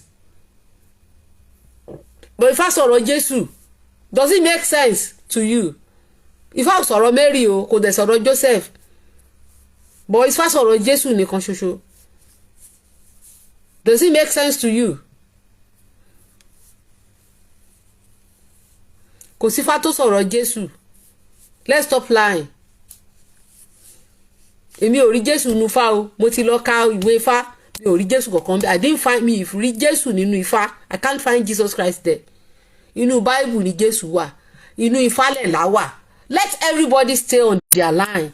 Christian, face your Jesus Christ and your Yahweh, your Michael, your Gabriel and everything. Let the oníṣẹ̀ṣe, ẹ̀là mímọ́, Olódùmarè, Ifá, Ọbàtálá, because those are the people they venerate with ẹ̀là. They will venerate when they tọ́wá ti ní kẹ́là àárọ̀, wọ́n máa venerate Oduduwa, wọ́n máa venerate Ọbàtálá, they will venerate Ọ̀rúnmìlà, they will venerate gbogbo àwọn orúnmọlẹ̀ náà máa pé kó rọ̀ kalẹ̀. They will call on the odù mẹ́rìndínlógún, the major odù mẹ́rìndínlógún, Ọ̀ṣun gbogbo wọn. They will call all of them to calm down. Ẹ̀là ọ̀rọ̀ náà máa rọ̀, but they will call all of them down láti wá darapọ̀ kọ́ wá sowọ́pọ̀ kan jọ ṣiṣẹ́. Do you call on that one in your church? No. In the church you will call on Jesus Christ, then you will call on Michael, Gabriel, and all the Greek. So why are you saying they are the same thing?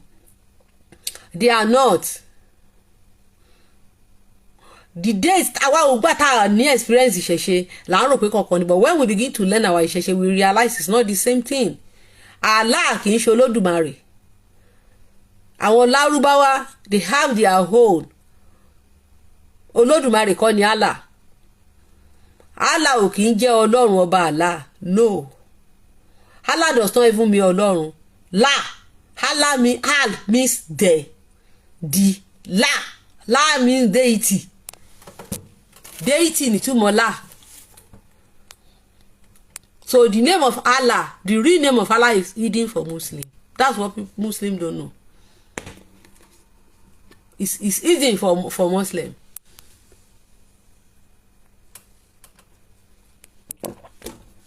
That's why you have Al-Mujid, Al-Moshekini kan, Al-Shegba kan, Al-Adraman, Al-Kini, Al-Rahim. All those names, Hal ló bẹ̀rẹ̀. Al-Shatan, Hal.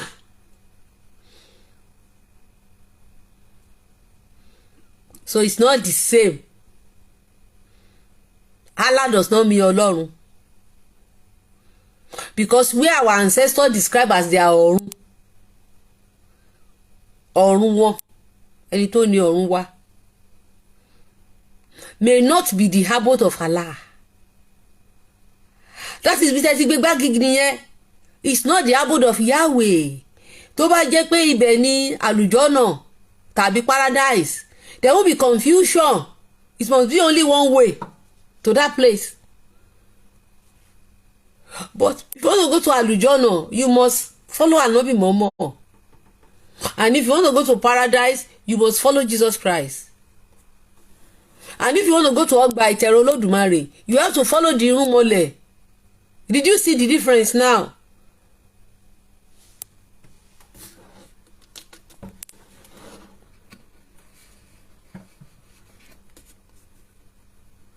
You want to go to Ọgbà Ìtẹ̀rẹ̀ Olódùmarè, then you have to follow the irúnmọlẹ̀. When we say this thing, Christian we think we are judgmental. We are not judgmental. We are only being plain. We are truthful here. The Bible says all unrighteousness is a sin. So why do we need to be lying? Even Bible says, don't hide, don't remove from what we gave you. So why are you hiding? Because what is Yahweh Olódùmarè, you are hiding it and giving Olódùmarè, the Yahweh, the Oriki of our Alale. You have added to the Bible because the religion didn't come with Oriki.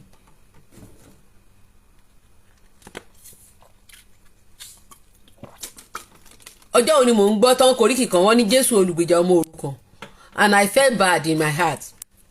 Ìgbà tá à ń kọ́ nípa Ògún gangan ni wọ́n máa ń pè ní olùgbèjà ọmọ òrukàn. Today the ọmọ òrukàn they are confused. They supposed to go to Ògún, but you have given the oriki of Ògún, and before they will call Ògún olùgbèjà ọmọ òrukàn, Ògún has done something. Ògbẹ́ni níjà kẹ́rù obo níjà Ògún ni Ṣàngó ni. Àwọn yẹn ló máa gbèjà ẹ tó yẹ pé you will be shocked nígbà tí Ṣàngó bá pa ènìyàn dànù tára pọ̀ àbí kó Ògún bí tó gun máa ti lọ jà ibi tí ẹ fọkàn sí ni ẹ̀rù á bá ìwọ gan pé kí ni mo rán Ògún níṣẹ́ pé kó lọ jà fún mi fún. Á ja ìjà yẹn kọjá bó ṣe rán. Ẹni Jésù ló ń gbèjà yín. It's delusion. Why do you need to give oriki that does not belong to Jesus Christ? Even the Western world are staying away.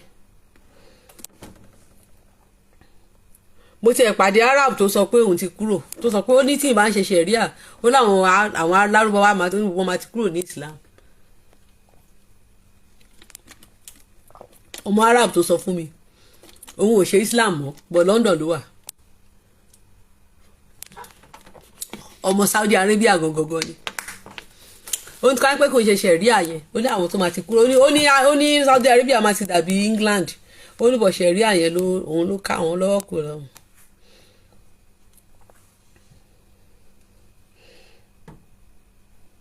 Ẹ ṣé bàbá mi àwíṣẹ ṣe gbọ́ bẹ́ẹ̀ yẹn Ògún ègbè lẹ́yìn ẹni tí à ń dá lóró olùgbèjà ọmọ òrukàn, but you guys change this oriki to Jesus Christ.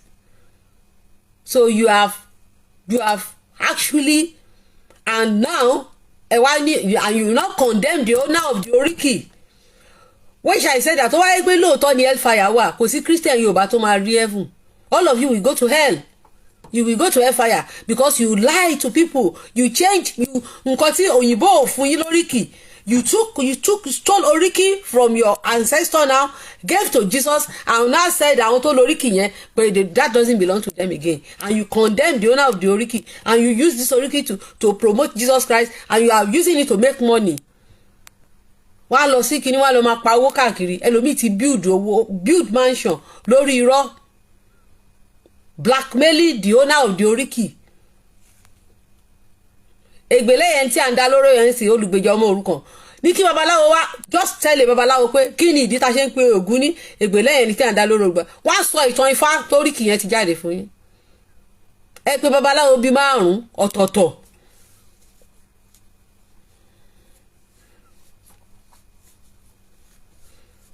Ẹ pè babaláwo bíi 5.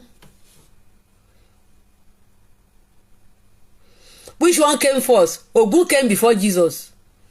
Ògún lákàyè Ọ̀ṣìnmọlẹ̀, Irúnmọlẹ̀ ni. Those are the people that existed with Olódùmarè before the creation of earth.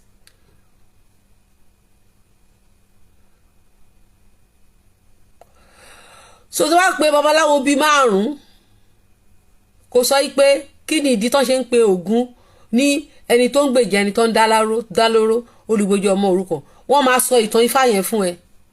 Pèèyàn kan ní Ṣakí, pèèyàn kan lọ́yọ̀ọ́, pèèyàn kan lábẹ́òkúta, pèèyàn kan lákùrẹ́, kó pèèyàn kan lẹ́kìtì. kó tún wá pè èèyàn kan kó pè ní Benin Republic ní Kétu àbí Àjàṣẹ́ gbọ́dọ̀ jẹ́ sàbẹ̀ ni pé wọ́n nǹkan kan náà ni gbogbo wọn máa sọ fún ẹ. Wọ́n á dẹ̀ sọ àwọn ìtàn tó ṣẹlẹ̀ tí wọ́n fi ń pe Ògún bẹ́ẹ̀. Wọ́n á fún ẹ ní àwọn instances bóògùn ṣe lọ gbèjà àwọn èèyàn.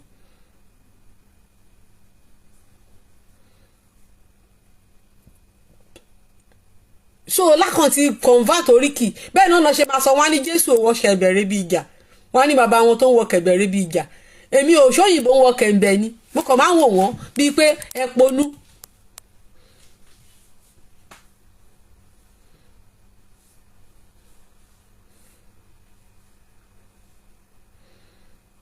So Ọlọ́run á jẹ́ kó rí wá pé o because ọ̀rọ̀ tá à ń sọ ń sìn it look like ìsọkúsọ just like bàbá Ọ̀rúnmìlà sọ pé tí rọ́bà pẹ́ ńlẹ̀ ó máa ń dàbí òótọ́ máa dàbí ìsọkúsọ but tó bá yá òótọ́ ló máa ń lékè irọ́. We are doing it because we have passion. We've been deceived and we keep glorifying àti respect nature. I believe pé there can be natural disaster. We don't believe in nature, and when you are anti-nature, you are anti-creator. The creator is nature. The creator is represented in nature. And that's what àwọn baba ńlá wa tó understand nìyẹn. And they have respect for all nature. Ó ní mo ṣe máa wò pé tí ìbá ṣe pé aponú ni ẹni kan bind olókun ẹni kan gbogbo ẹ̀mí olókun kó wọnú ìdè ẹ̀mí omi kó wọnú ìdè but ẹ máa jẹja. You guys are fools. Inú omi lẹja ti wá o. Wọ́n dẹ̀ ní gbogbo ẹ̀mí omi ẹ wọnú ìdè lọ ẹ wọnú ìdè lọ ẹ wọnú ìdè lọ ẹ wọnú ìdè lọ ẹ wọnú ìdè lọ ẹ wọnú ìdè lọ ẹ wọnú ìdè lọ ẹ dẹ̀ ń jẹja. Omi dẹ̀ lẹ́ máa bu ẹ̀ ẹ mọ omi o wọn bómi ṣọ̀tá o ẹ dẹ̀ ní gbogbo ẹ̀mí omi kó wọnú ìdè tómi yẹn bá dè yín kọ́ ta ló ti àwọn bóyá gbogbo àdúrà òfò tẹ́ ń gbà ó lé ẹ̀kọ́ pọlọ yín dè. Láìsí omi how can we survive this world? Báwo la fẹ́ survive? Omi ló máa fi gbin nǹkan omi ló máa fi ṣe gbogbo ẹ̀ omi lẹ máa fi wẹ̀ o. Omi ò gbọdọ̀ tán lára o. Ẹ wá ní kó mi wọnú ìdè. Omi yẹn olókun tọ́lọ́hun dá you have respect for olókun. Ẹ lose respect for lọ́sà. You lose respect for everything. Ẹ dẹ̀ fẹ́ rí ìyọ́nú Ọlọ́run because you guys are zombies. Zombie tó jẹ́ pé àwọn tó ń fuṣọ program ọpọlọ yín Nàìjíríà the prophet of doom.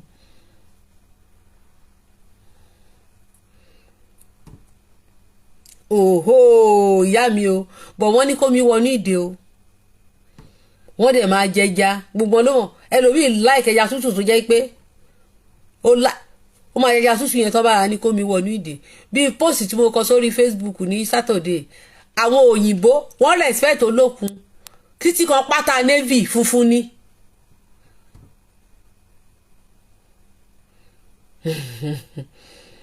They bind water.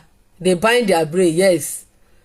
Pátá navy wọ́n á wọ bàtà funfun wọ́n á wọ pátá funfun wọ́n á wọ aṣọ funfun bí àwọn tó ń ṣe olókun nínú ìṣẹ̀ṣe aṣọ kí náà ń wọ̀ aṣọ funfun kọ́ ni. Wọ́n á dẹ̀ rá àwọn àfáà tó jẹ́ navy officer amúra òun náà aṣọ olókun tòyìnbó.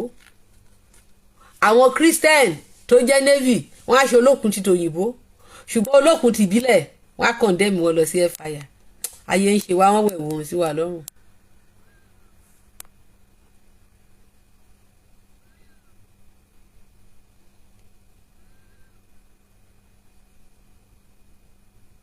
Ayé ń ṣe wá táwọn oníṣàngó bá wọṣọ pupa táwọn òyìnbó bá ń ṣe holy michael day gbogbo náà wọṣọ red àwọn èèyàn wa náà wọ red wọ́n á so àmùrè red wọ́n á ṣe gbogbo ẹ̀ ṣùgbọ́n wọ́n á condemn àwọn oníṣàngó.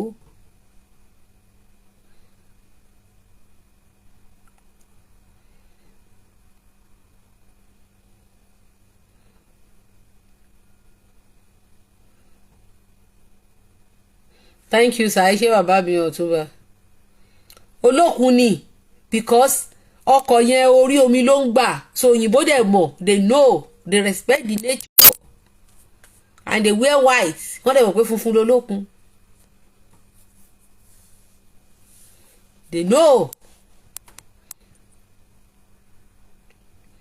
So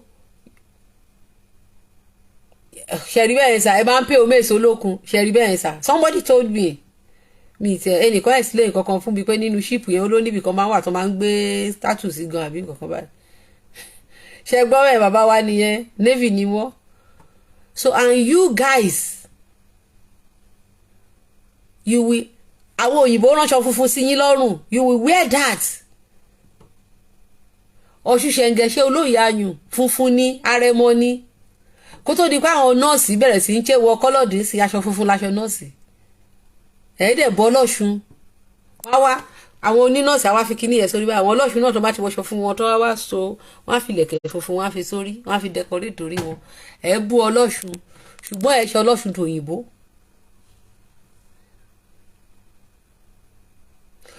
Òun lórin tí Fẹlá kọ yẹn pé zombi ni wá, joro jára joro ni wá.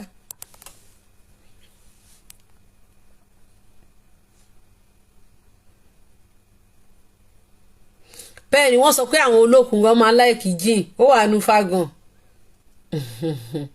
Ó wà nufa pé olókun, ẹ̀wọ̀n pé Ọ̀rúnmìlà sọ ìlọ́tì nípa olókun. Nípa wọ́n máa ń mu kíní, wọ́n máa ń mu jíìn. Àwọn bàbá wa náà ti ṣe sailor for ages. Ó wà nufa tẹ́yìn bá study fa ẹ̀ mọ̀ pé àwọn bàbá wa ní civilization gan tó ń bàjẹ́. Táwọn òyìnbó ló bà civilization yẹn jẹ́. Àwọn náà change everything mọ́ wa lọ́wọ́.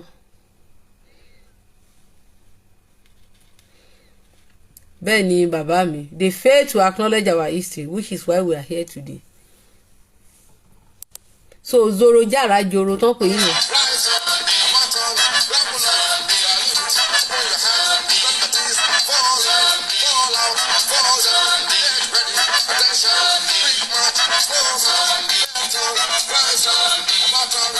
Zombie ni wá, as long as wá ti jẹ́ pé Bible ló control wa àti Quran. Zombie ni wá. We are zombie, joro jara joro ni gbogbo wa pátápátá.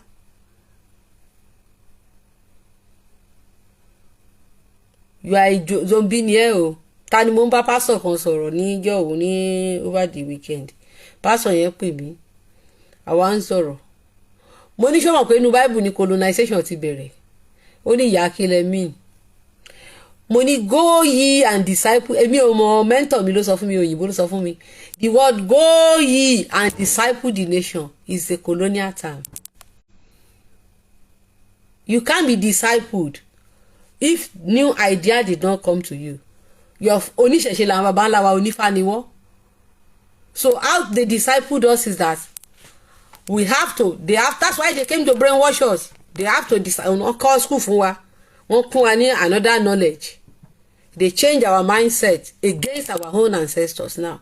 Ìran bàbá ńlá wa máa ń bu ọlá fún bàbá wọn. Ìran wa wá ń gbé àwọn bàbá ńlá wa ṣépè. We have been discipled and we are slave. You are discipled when you claim yourself to be a disciple, that you are me, you are conquered. Ìtumọ̀ ẹ̀ nìyẹn. You are a disciple. Your own knowledge has been taken away from you.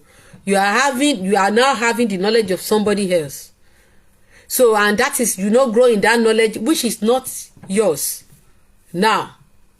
And you are a disciple to destroy your own heritage with your own hand. So, and that's why you are happy. You say you are Arole Jesu. How can you be Arole Jesu? Are you related to Jesus Christ? So, if you are Arole Jesu. Tó bá dẹ̀ pé Arole Ọ̀rúnmìlà wà á bínú. You get mad. You will get mad. You don't even know your fourth grandfather. That is just it. We must return back. Know your oríkì. Balógun Èkó tó máa ń sọ̀rọ̀, máa tó máa ń sọ̀rọ̀ yẹn. Ọjọ́ kan tí Balógun Èkó ṣe program. Somebody bu ẹnìkan bu, ó lọ́mọ tápà ni. Wọ́n ìgbà tí Balógun Èkó kí oríkì ẹ̀. Nípa àwọn ẹ̀kọ́ táwọn bàbá àwùṣẹ náà kọ́ wa náà ni àwọn babaláwo tán kọ́ wa nínú Ifá. Nígbà tí máa yẹ kí oríkì ẹ̀ tán, mo ní ọmọ Ògún lákàáyé ọ̀ṣìnmọlẹ̀ ní màáṣá, and he doesn't know, he may not even know pé ọmọ Ògún lòun, but after tó kí oríkì yẹn I could know this man is Ògún. Now Aṣíwájú Ahmed Tinubu now, from his oriki now, I link him to Ọ̀ṣun Ṣẹ̀ǹgẹ̀ṣẹ̀ and Ọ̀rúnmìlà.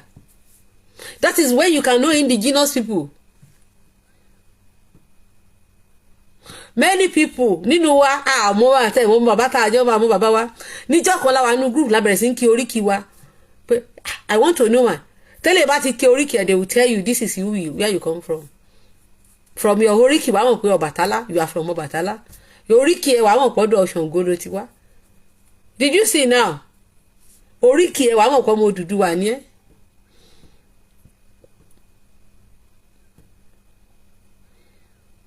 But we don't know. Oríkì ẹ̀ wàá mọ̀ pé ọmọ ọba ló ayé ni ẹ́. Wàá mọ̀ oríkì ẹ̀ wàá fi mọ̀ pé ọmọ Ọ̀ṣọ́ọ̀ṣì ni mí o. Ọ̀ṣọ́ọ̀ṣì ni baba ńlá mi. Ìgbà yẹn ló máa fi mọ̀ bóyá you are pọ́nbélé. Ẹ má bínú o, mi lè sọ̀rọ̀ politics, kò sí not good to talk about politics here because à ń sọ̀rọ̀ ọ̀rọ̀ bọ́n ṣe kó wa lẹ́rù ni. Òun ni à ń sọ mí báyìí. Yes, authentic documentation. So ọmọ káàrọ̀ ajíire tí sọ́nìmù ẹ̀ bá ń jẹ́ George Kóòlù kankan bẹ́ẹ̀ yẹn kò lè mọ oríkì àfi tó wáyé pé bàbá ẹ̀ bóyá bàbá yẹn gbà tó dé o ó sọ̀tọ̀ fún ẹ.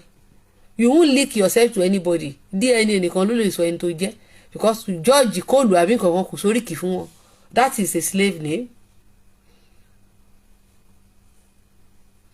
Ẹ̀yin tí ẹ tún change orúkọ tẹ́ ẹ jẹ́ orúkọ family mọ́lẹ̀ ní tẹ́ ń jẹ́ Mr. John, Mr. kìnnìkan, Mr. Gabriel, ìyàwó ẹ̀ ń jẹ́ Eunice, ìwọ ń jẹ́ Gabriel, ìyàwó ẹ̀ ń jẹ́ Eunice. Olóòjì orúkọ family mọ́ Gabriel ni ẹ́, ìyàwó ẹ̀ Eunice, àwọn ọmọ ẹ̀ Joyce George àti Henry àti Elizabeth, àwọn olórúkọ tó fọ́mọ ẹ̀ ṣe orí burúkú ti bá ẹ. Ó ti sọnù because àwọn ọmọ yẹn máa sọnù wọn nímọ̀ ìran wọn mọ́ they will be lost. Ó ti sọ àwọn ọmọ yẹn nù gone in their own land.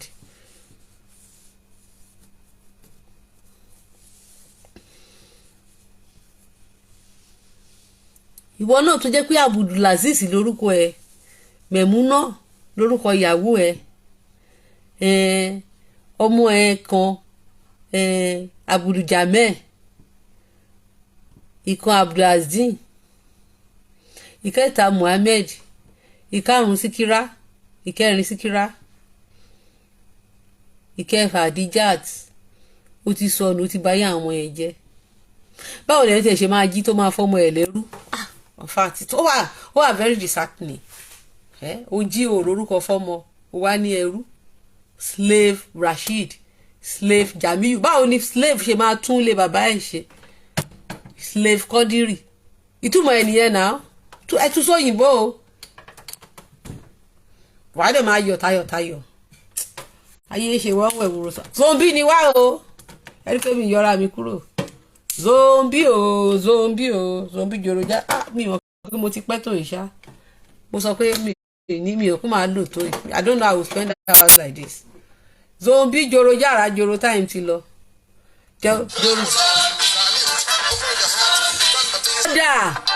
Zombie ni. Zombie ló máa sọ ọmọ ẹ̀ lórúkọ àjèjì. Zombie bẹ́ẹ̀ ni ìyá mi Ajíbọ́lá. Zombie ló máa fún ọmọ ẹ̀ lórúkọ àjèjì. Èmi ó tẹ̀ pé orúkọ English nígbà yẹn èmi ò tí ì mọ̀ pé mi ò mọ̀ pé ó rìn lára mi. Mo kàn lọ ṣe certificate mo kàn yọ orúkọ òyìnbó kúrò ń bẹ̀. Mo ìwà Nàìjíríà ń gbà yẹn. Mo kàn yọ Eli kúrò ní English name mi. Mi ti ẹ̀ mọ̀ bí tí orúkọ mo fi sàmì nìyẹn. Orúkọ tí mo fi ṣe sàmì ní Anglican Church wọ́n sàmì fún mi ní Anglican. Òun náà mo fi ṣe ìbọn mi sí èsì Elin. Orúkọ yẹn ló ti wá. Màmá mi dẹ̀ láìpẹ́ máa pè mí bẹ́ẹ̀. Ìbàmá mi ṣe ń pè mí bẹ́ẹ̀ dọ̀là ó láìkẹ́. Bọ́ èmi fún ara mi mo kàn lọ ṣe birth certificate bí ni. Mo kàn yọ orúkọ òyìnbó kúrò ńbẹ̀ pé mi ìjọ orúkọ òyìnbó mọ́. Nígbà náà mi ìtẹ́ mọ̀ pé màá sọ jíṣẹ́ mọ̀ pé nǹkan tó bá fẹ́ ṣèyàn á ti máa ṣèyàn díẹ̀ èèyàn onímọ̀ spirit tó ń bá mo kàn yọ orúkọ òyìnbó kúrò. Pálí mi driver license mi everything mo yọ orúkọ òyìnbó kúrò ńbẹ̀. mo yọ kúrò pátápátá nígbà yẹn tèmi ìjẹ́ orúkọ òyìnbó mọ́.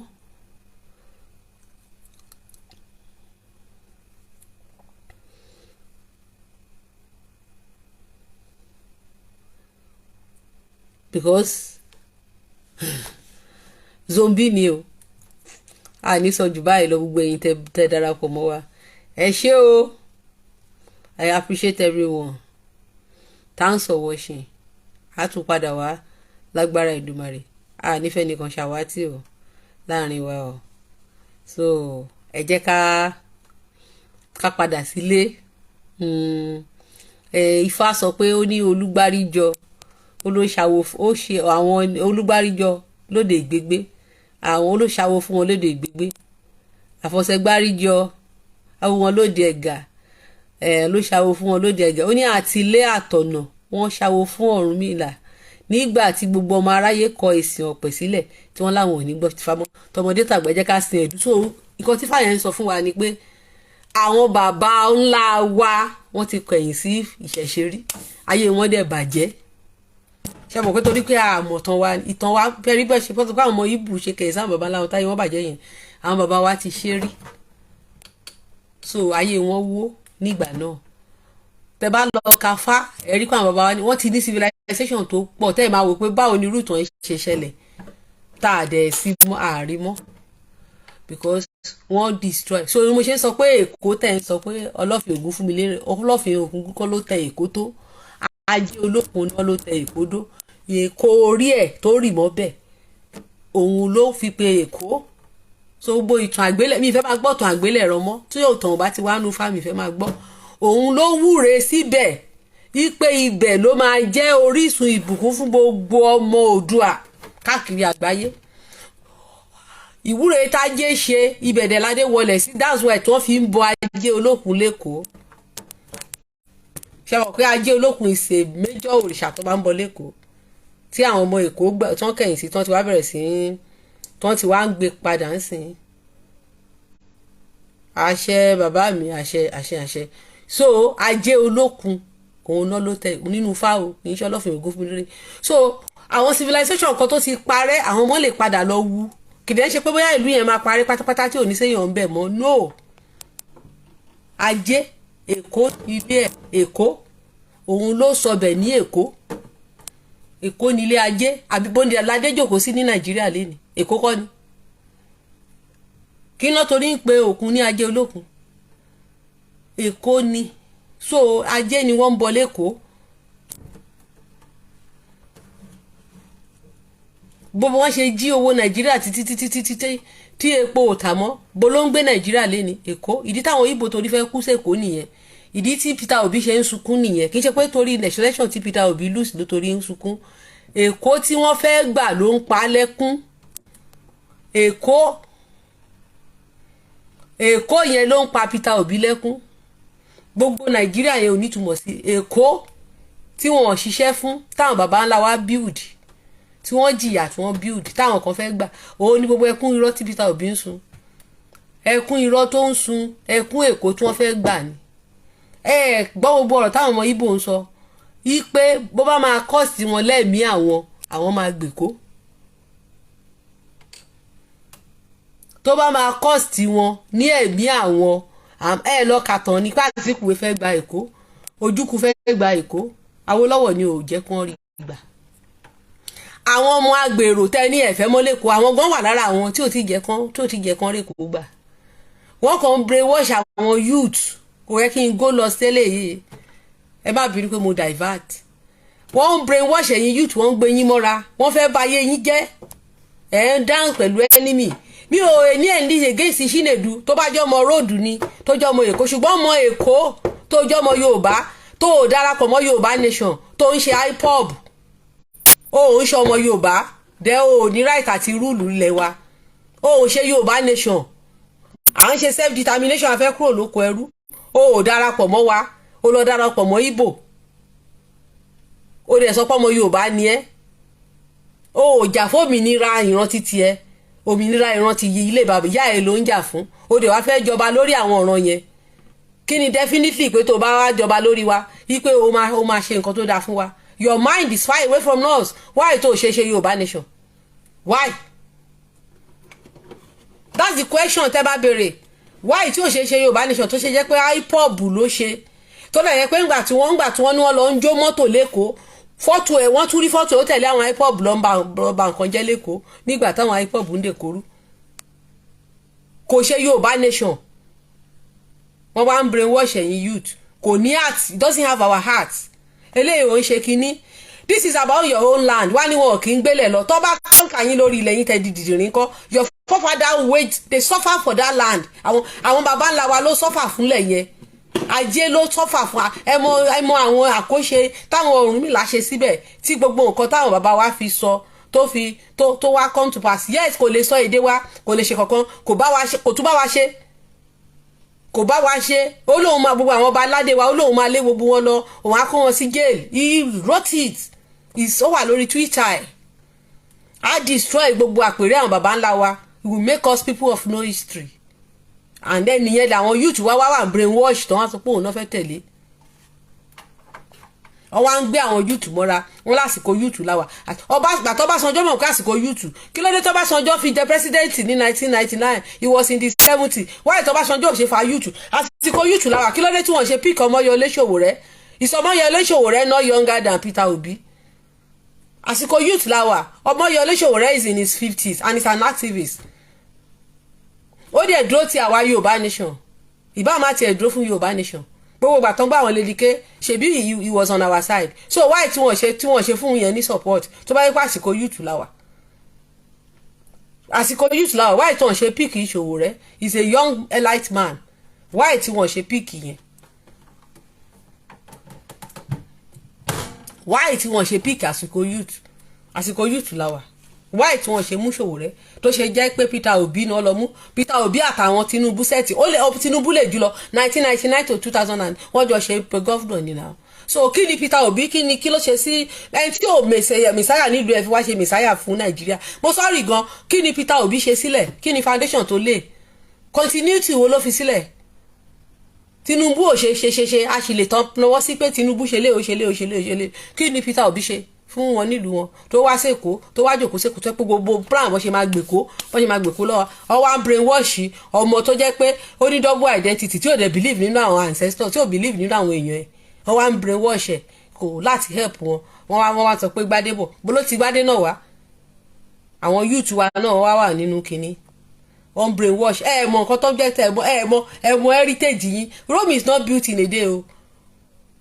Àwọn bàbá wa kíní Babangida àti Abacha àwọn ló fa setback fún wa o ṣe mọ̀ bẹ́ẹ̀. Babangida àti Abacha àwọn ló fa setback fún development tó wà ní south west o. Àwọn ló dá wa padà sẹ́yìn o. Ṣé pé kò sí gbogbo Àjàòkúta steel industry gbogbo nǹkan ta ní gbogbo ẹ̀ ló collapse. Then ẹ wo adúta bàbá wa tó ti ń build tó ń pa wá pọ̀ gbogbo wa fèsì kó yẹn wọ́n fèsì kó yẹn Africola ẹ wo nǹkan tó wà tó gbogbo ẹ̀ tó parí ńgbà yẹn Alafricola ní Timecola ẹ wo gbogbo àwọn nǹkan tá ti ní look at everything Owena Bank so many things look at gbogbo ẹ̀ dẹ̀ collapse because of Babangida and Abacha.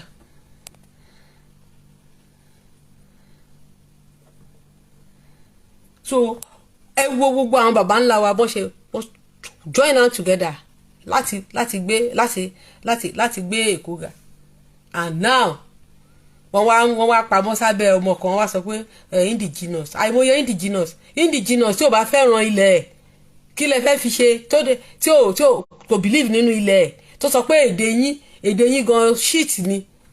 Mo lọ́rẹ̀ẹ́ Ìgbò ni bàbá ọ̀rẹ́ mi yẹn ṣùgbọ́n ọmọ Abẹ́òkúta nìyá ẹ̀ tó bá jẹ any president lé ní Yorùbá ló máa favour kò believe nínú Ìgbò. Bẹ́ẹ̀ náà ni Chinedu ṣe rí. Ìyá ọ̀rẹ́ mi Ẹ̀gbá ni wọ́n ọ̀rẹ́ mi tímọ́tímọ́ ni Esther Ìgbò ni ìyá ẹ̀ Ìgbò ni bàbá ẹ̀.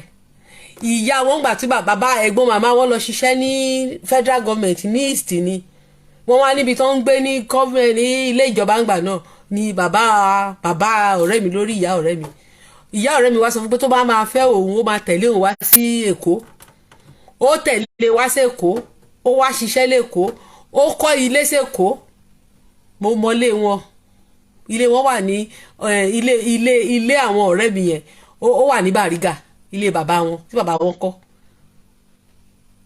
ṣùgbọ́n àti dáàdì wọn kú wọn ò ní kankan ṣe pẹ̀lú Ìgbò wọn ò tiẹ̀ ń lọ bẹ̀ gbogbo àwọn ọ̀rẹ́ mi àwọn tó jóbìnrin wọn lọ fọ́mọ Abẹ́òkúta àwọn tó jọkùnrin náà lọ fọ́mọ Abẹ́òkúta ẹjọ́ ṣé wọn ò fẹ́ ní kankan ṣe pẹ̀lú Ìgbò tí kankan nínú wọn I'm sure àwọn yẹn sìn Yorùbá nation náà máa ṣe tí kankan nínú àwọn ọ̀rẹ́ mi yẹn tí kankan náà àwọn àbúrò ẹ̀ tó bá l'opportunity lọ́jọ́ iwájú tó bá gòkè Abẹ́òkúta ló máa ṣe fún kò lè ṣe fún Ìgbò because wọn believe nínú Ìgbò wọn ò tiẹ̀ believe nínú family bàbá wọn wọn ń pera wọn ní Ìgbò gan yàtọ̀ sí surname wọn ò believe nínú ẹ̀ so bẹ́ẹ̀ náà ni Chinedu ṣe rí Chinedu ò believe nínú wa he doesn't believe in us if he believe in us why IPOB why don't he be part of us why can't kó ṣe join Yorùbá rally why didn't he join our self-determination kò sí sentiment lórí ọ̀rọ̀ wọn ní kì í ṣe tí mo tó bá kó máa làálàá so it's like playing with fire ẹgbẹ́ náà sórí òrùlé sùn.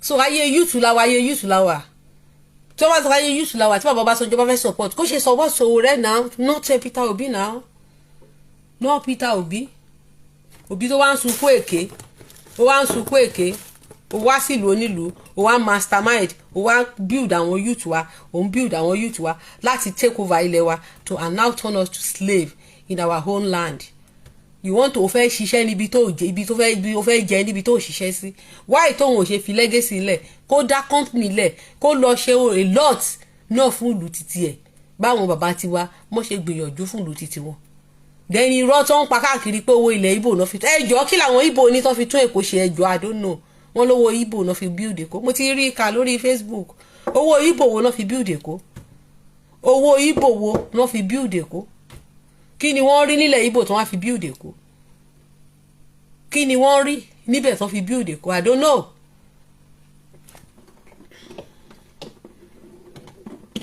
kí ni wọ́n rí níbẹ̀ tó fi build Èkó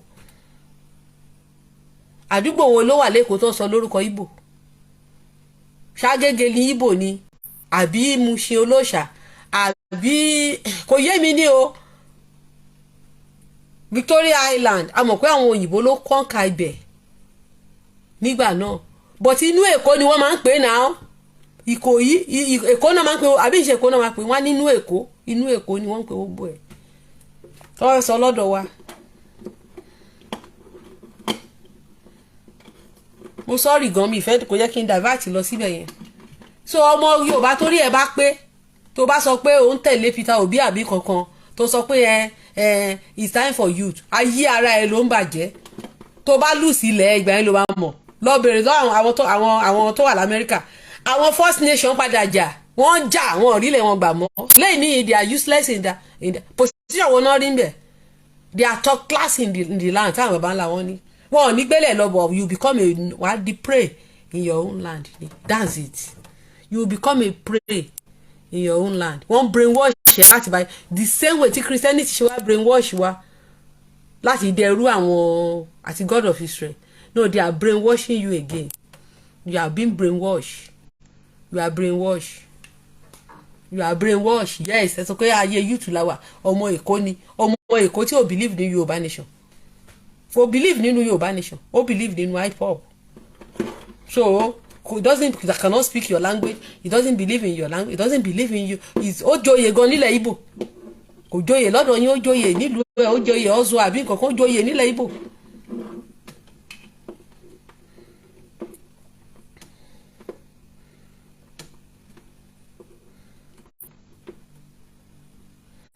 so ó joyè nílẹ̀ Ìgbò a ní pé àwọn Ìgbò ń sìn wọ́n sọ pé la wà tribalistic ẹ̀yin ń bú wa pé are useless ẹni àwà by God kò tẹ̀ sí nǹkan tí wọ́n lò wá fún wa tán ẹni àwà no master civilized kankan ẹ̀yin lẹ fẹ́ wá gbalẹ̀ wa ẹ̀rẹ̀ ní ká má sọ̀rọ̀ ẹ̀ tó wà láwà ṣe níwà tribalistic ilẹ̀ táwọn baba ńlá wa gbà fún wa wọ́n sọ mi ìfẹ́ máa gbọ́ ní history ajé olókun màá lọ gba ifá yẹn kó tó bá mi kì í òun ló tẹ Èkó.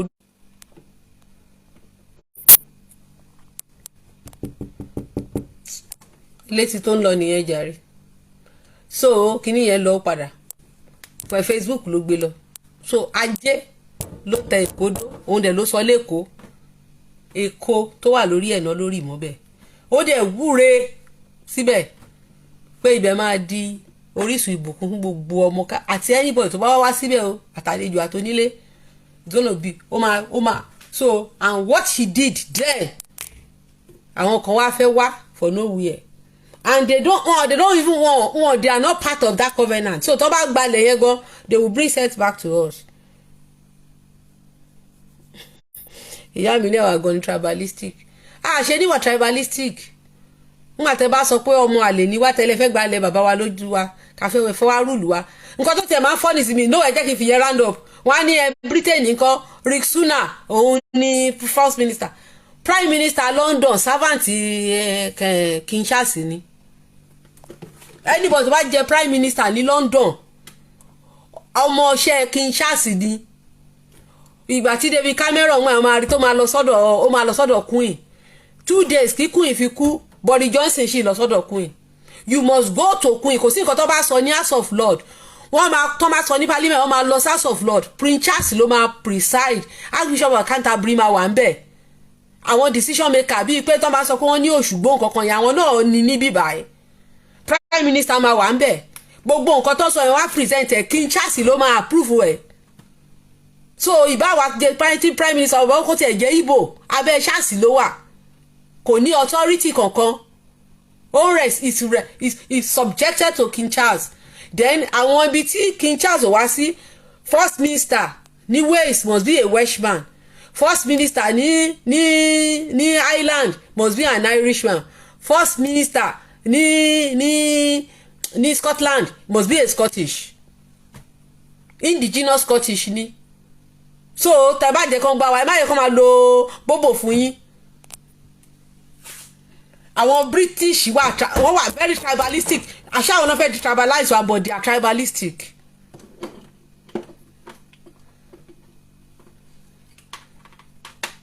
so ọba is just like tó wáyé pé ń sìn ní Èkó ń sìn jẹ́ gbogbo gómìnà tó bá jẹ lẹ́kọ̀ọ́ abẹ́ ọba of Lagos náà wà so tí Ìgbò bá jọba ọba of Lagos náà ló sì jọ gẹ̀ ẹ̀ náà tí Ìgbò bá jẹ gómìnà anybody tó bá jẹ gómìnà ọba of Lagos kò sí decision tó bá take ọba Lagos ló máa sọ final bí ti UK ṣe rí nìyẹn so kò wá sí nǹkan kan tó máa ṣe ń bì báyìí King Charles ló máa pray o wọ́n máa gbé wá síwájú ẹ̀ ní tó máa tún ka fún Archbishop of Canterbury máa wà ń bẹ̀ Archbishop of Canterbury ó máa wà ń bẹ̀ ó máa lọ sí House of Lord wọ́n bí Òṣùgbó tó ń pè lọ́dọ̀ wa yẹn náà ni ó ní oyè wọn tó máa wà ń bẹ̀ prime minister náà máa wà ń bẹ̀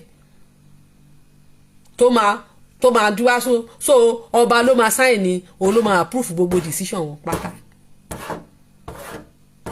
so ẹ má yẹ kó máa lo ajá lọ́bọ̀ àwọn boys wa yìí wọ́n need a lot of education gbogbo àwọn pastor òfò tó ń ríran òṣì tó ń brainwash yín àwọn Igbo yẹn àwọn pastor Igbo yẹn tó ń sọ̀rọ̀ jákèjáku tó ń sọ pé God àwọn irọ́ ara ló ń ta wọ́n kò sí ìkọ̀kọ̀ tó ń ta wọ́n ojú Èkó tó ń rí gbà lọ.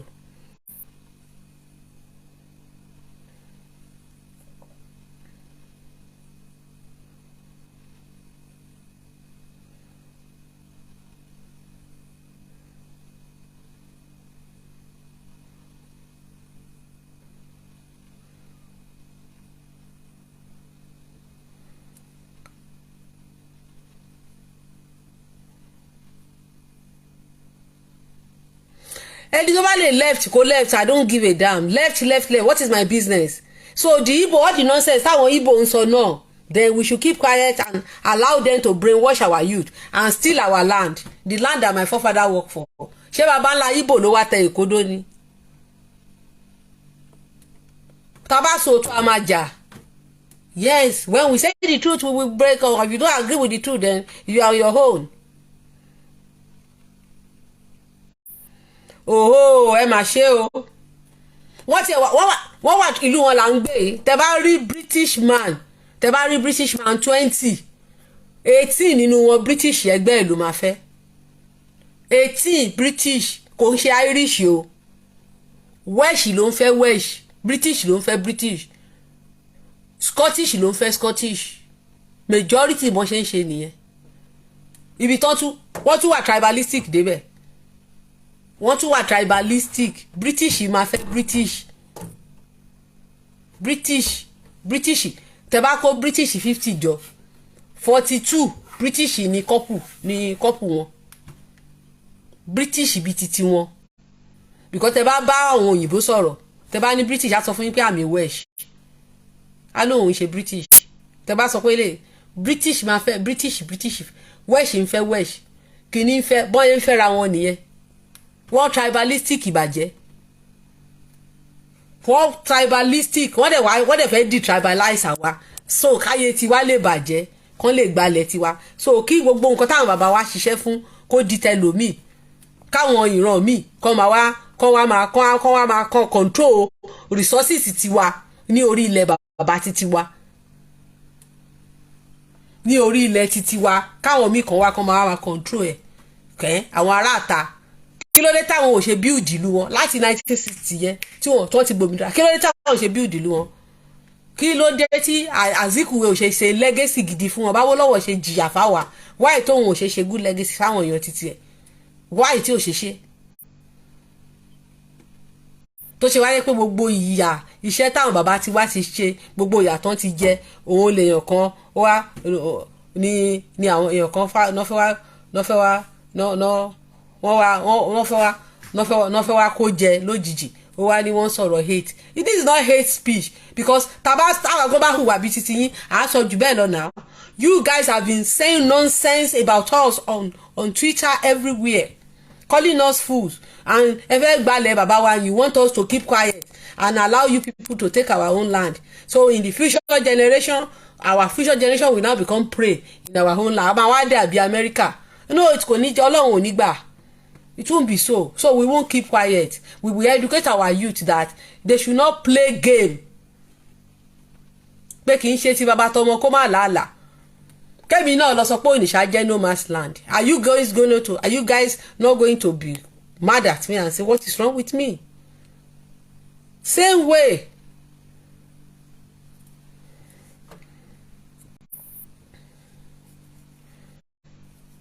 Free education. Wọ́n fún yín nílẹ̀ ọ̀fẹ́. Then pé àwọn bàbá wa talẹ̀ fún yín. It's not a meaning. Ìyẹn ò tiẹ̀ nítumọ̀. Tẹ́ bá lọ Golders Green, tẹ́ bá dé Sanford Hill, àwọn Júù ló ra àlejò sílẹ̀. Ní UK àlejò ló ra àlejò ní UK now. Most of house owner in UK are foreigner. Àwọn area kan India ló ra lépa síbẹ̀. Àwọn area kan tẹ́ bá so ṣé àwọn yẹn wọ́n á lanu gbàgà wọ́n á ní no man's land ní UK. Wọ́n á ní no man's land ni. No man's land torí pé wọ́n ti ra lé síbẹ̀. Ẹ ti ra lẹ̀ kọ́lé. Why tẹ́ ṣe lọ kọ́lé sílùú yín? Ẹ wá ní ká má sọ̀rọ̀. Wọ́n ní ká má sọ̀rọ̀. A ṣe ní sọ̀rọ̀. A má sọ̀rọ̀. Mi ò kò yẹ kí n lọ síbẹ̀, mi ò mọ èmi tó lò mí tí mo fi sọ. Bóyá torí ìyàwó Ṣẹ́gun yẹn gan ni mo tiẹ̀ ṣe sọ. Yes. Kò ń ṣọ ìbá pé late speech, I don't care. Ọmọ tẹ present fún wa. He doesn't believe in us. Ó ń ṣe IPOB member. Why tí ó ṣe jẹ́ Yorùbá nation? If he knows that he's an activist, why tí ó ṣe darapọ̀ mọ́ wa Yorùbá nation? Why tí ó ṣe darapọ̀ mọ́ wa? Why tó ṣe jẹ́ pé IPOB tó yẹ pé intention wọn ni láti gbalẹ̀ wa òun ló ń bá ṣe tí ò bá wa Yorùbá nation tó yẹ pé self determination bá wa Yorùbá ṣe máa kúrò ní Nàìjíríà tá máa kúrò lóko ẹrú tá máa build ilẹ̀ wa padà tí gbogbo nǹkan táwọn bàbá wa ṣe fún wa tó tá máa enjoy ẹ̀. Why tí ó ṣe join wa? Why tó ṣe jẹ́ pé àwọn tó fẹ́ jà wá lólè àwọn ló ń tẹ̀lé tàwọn dẹ̀ ló ń promote ẹ̀. Kò dẹ̀ gbéde wa èdè àwọn yẹn ló gbọ́. Àwọn ẹ̀dẹ̀ ní olóhùn òní ní godfather. Ṣé kìí ṣe godfather ẹ̀ ní Peter Obi ni?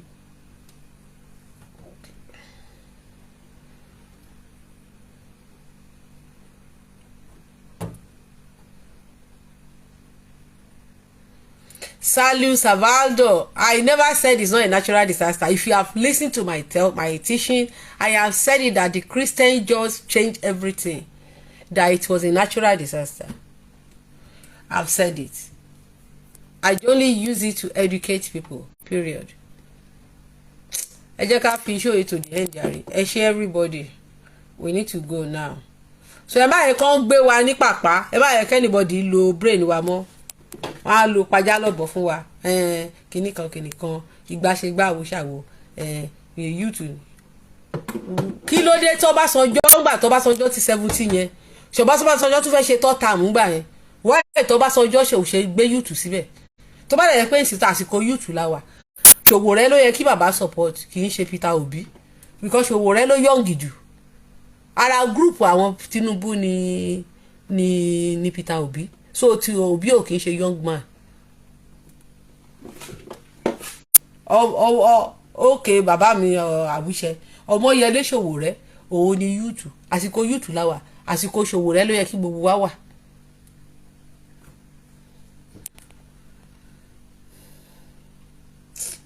Ẹ ṣé gbogbo lé, I just have to go now. Mo dúpẹ́.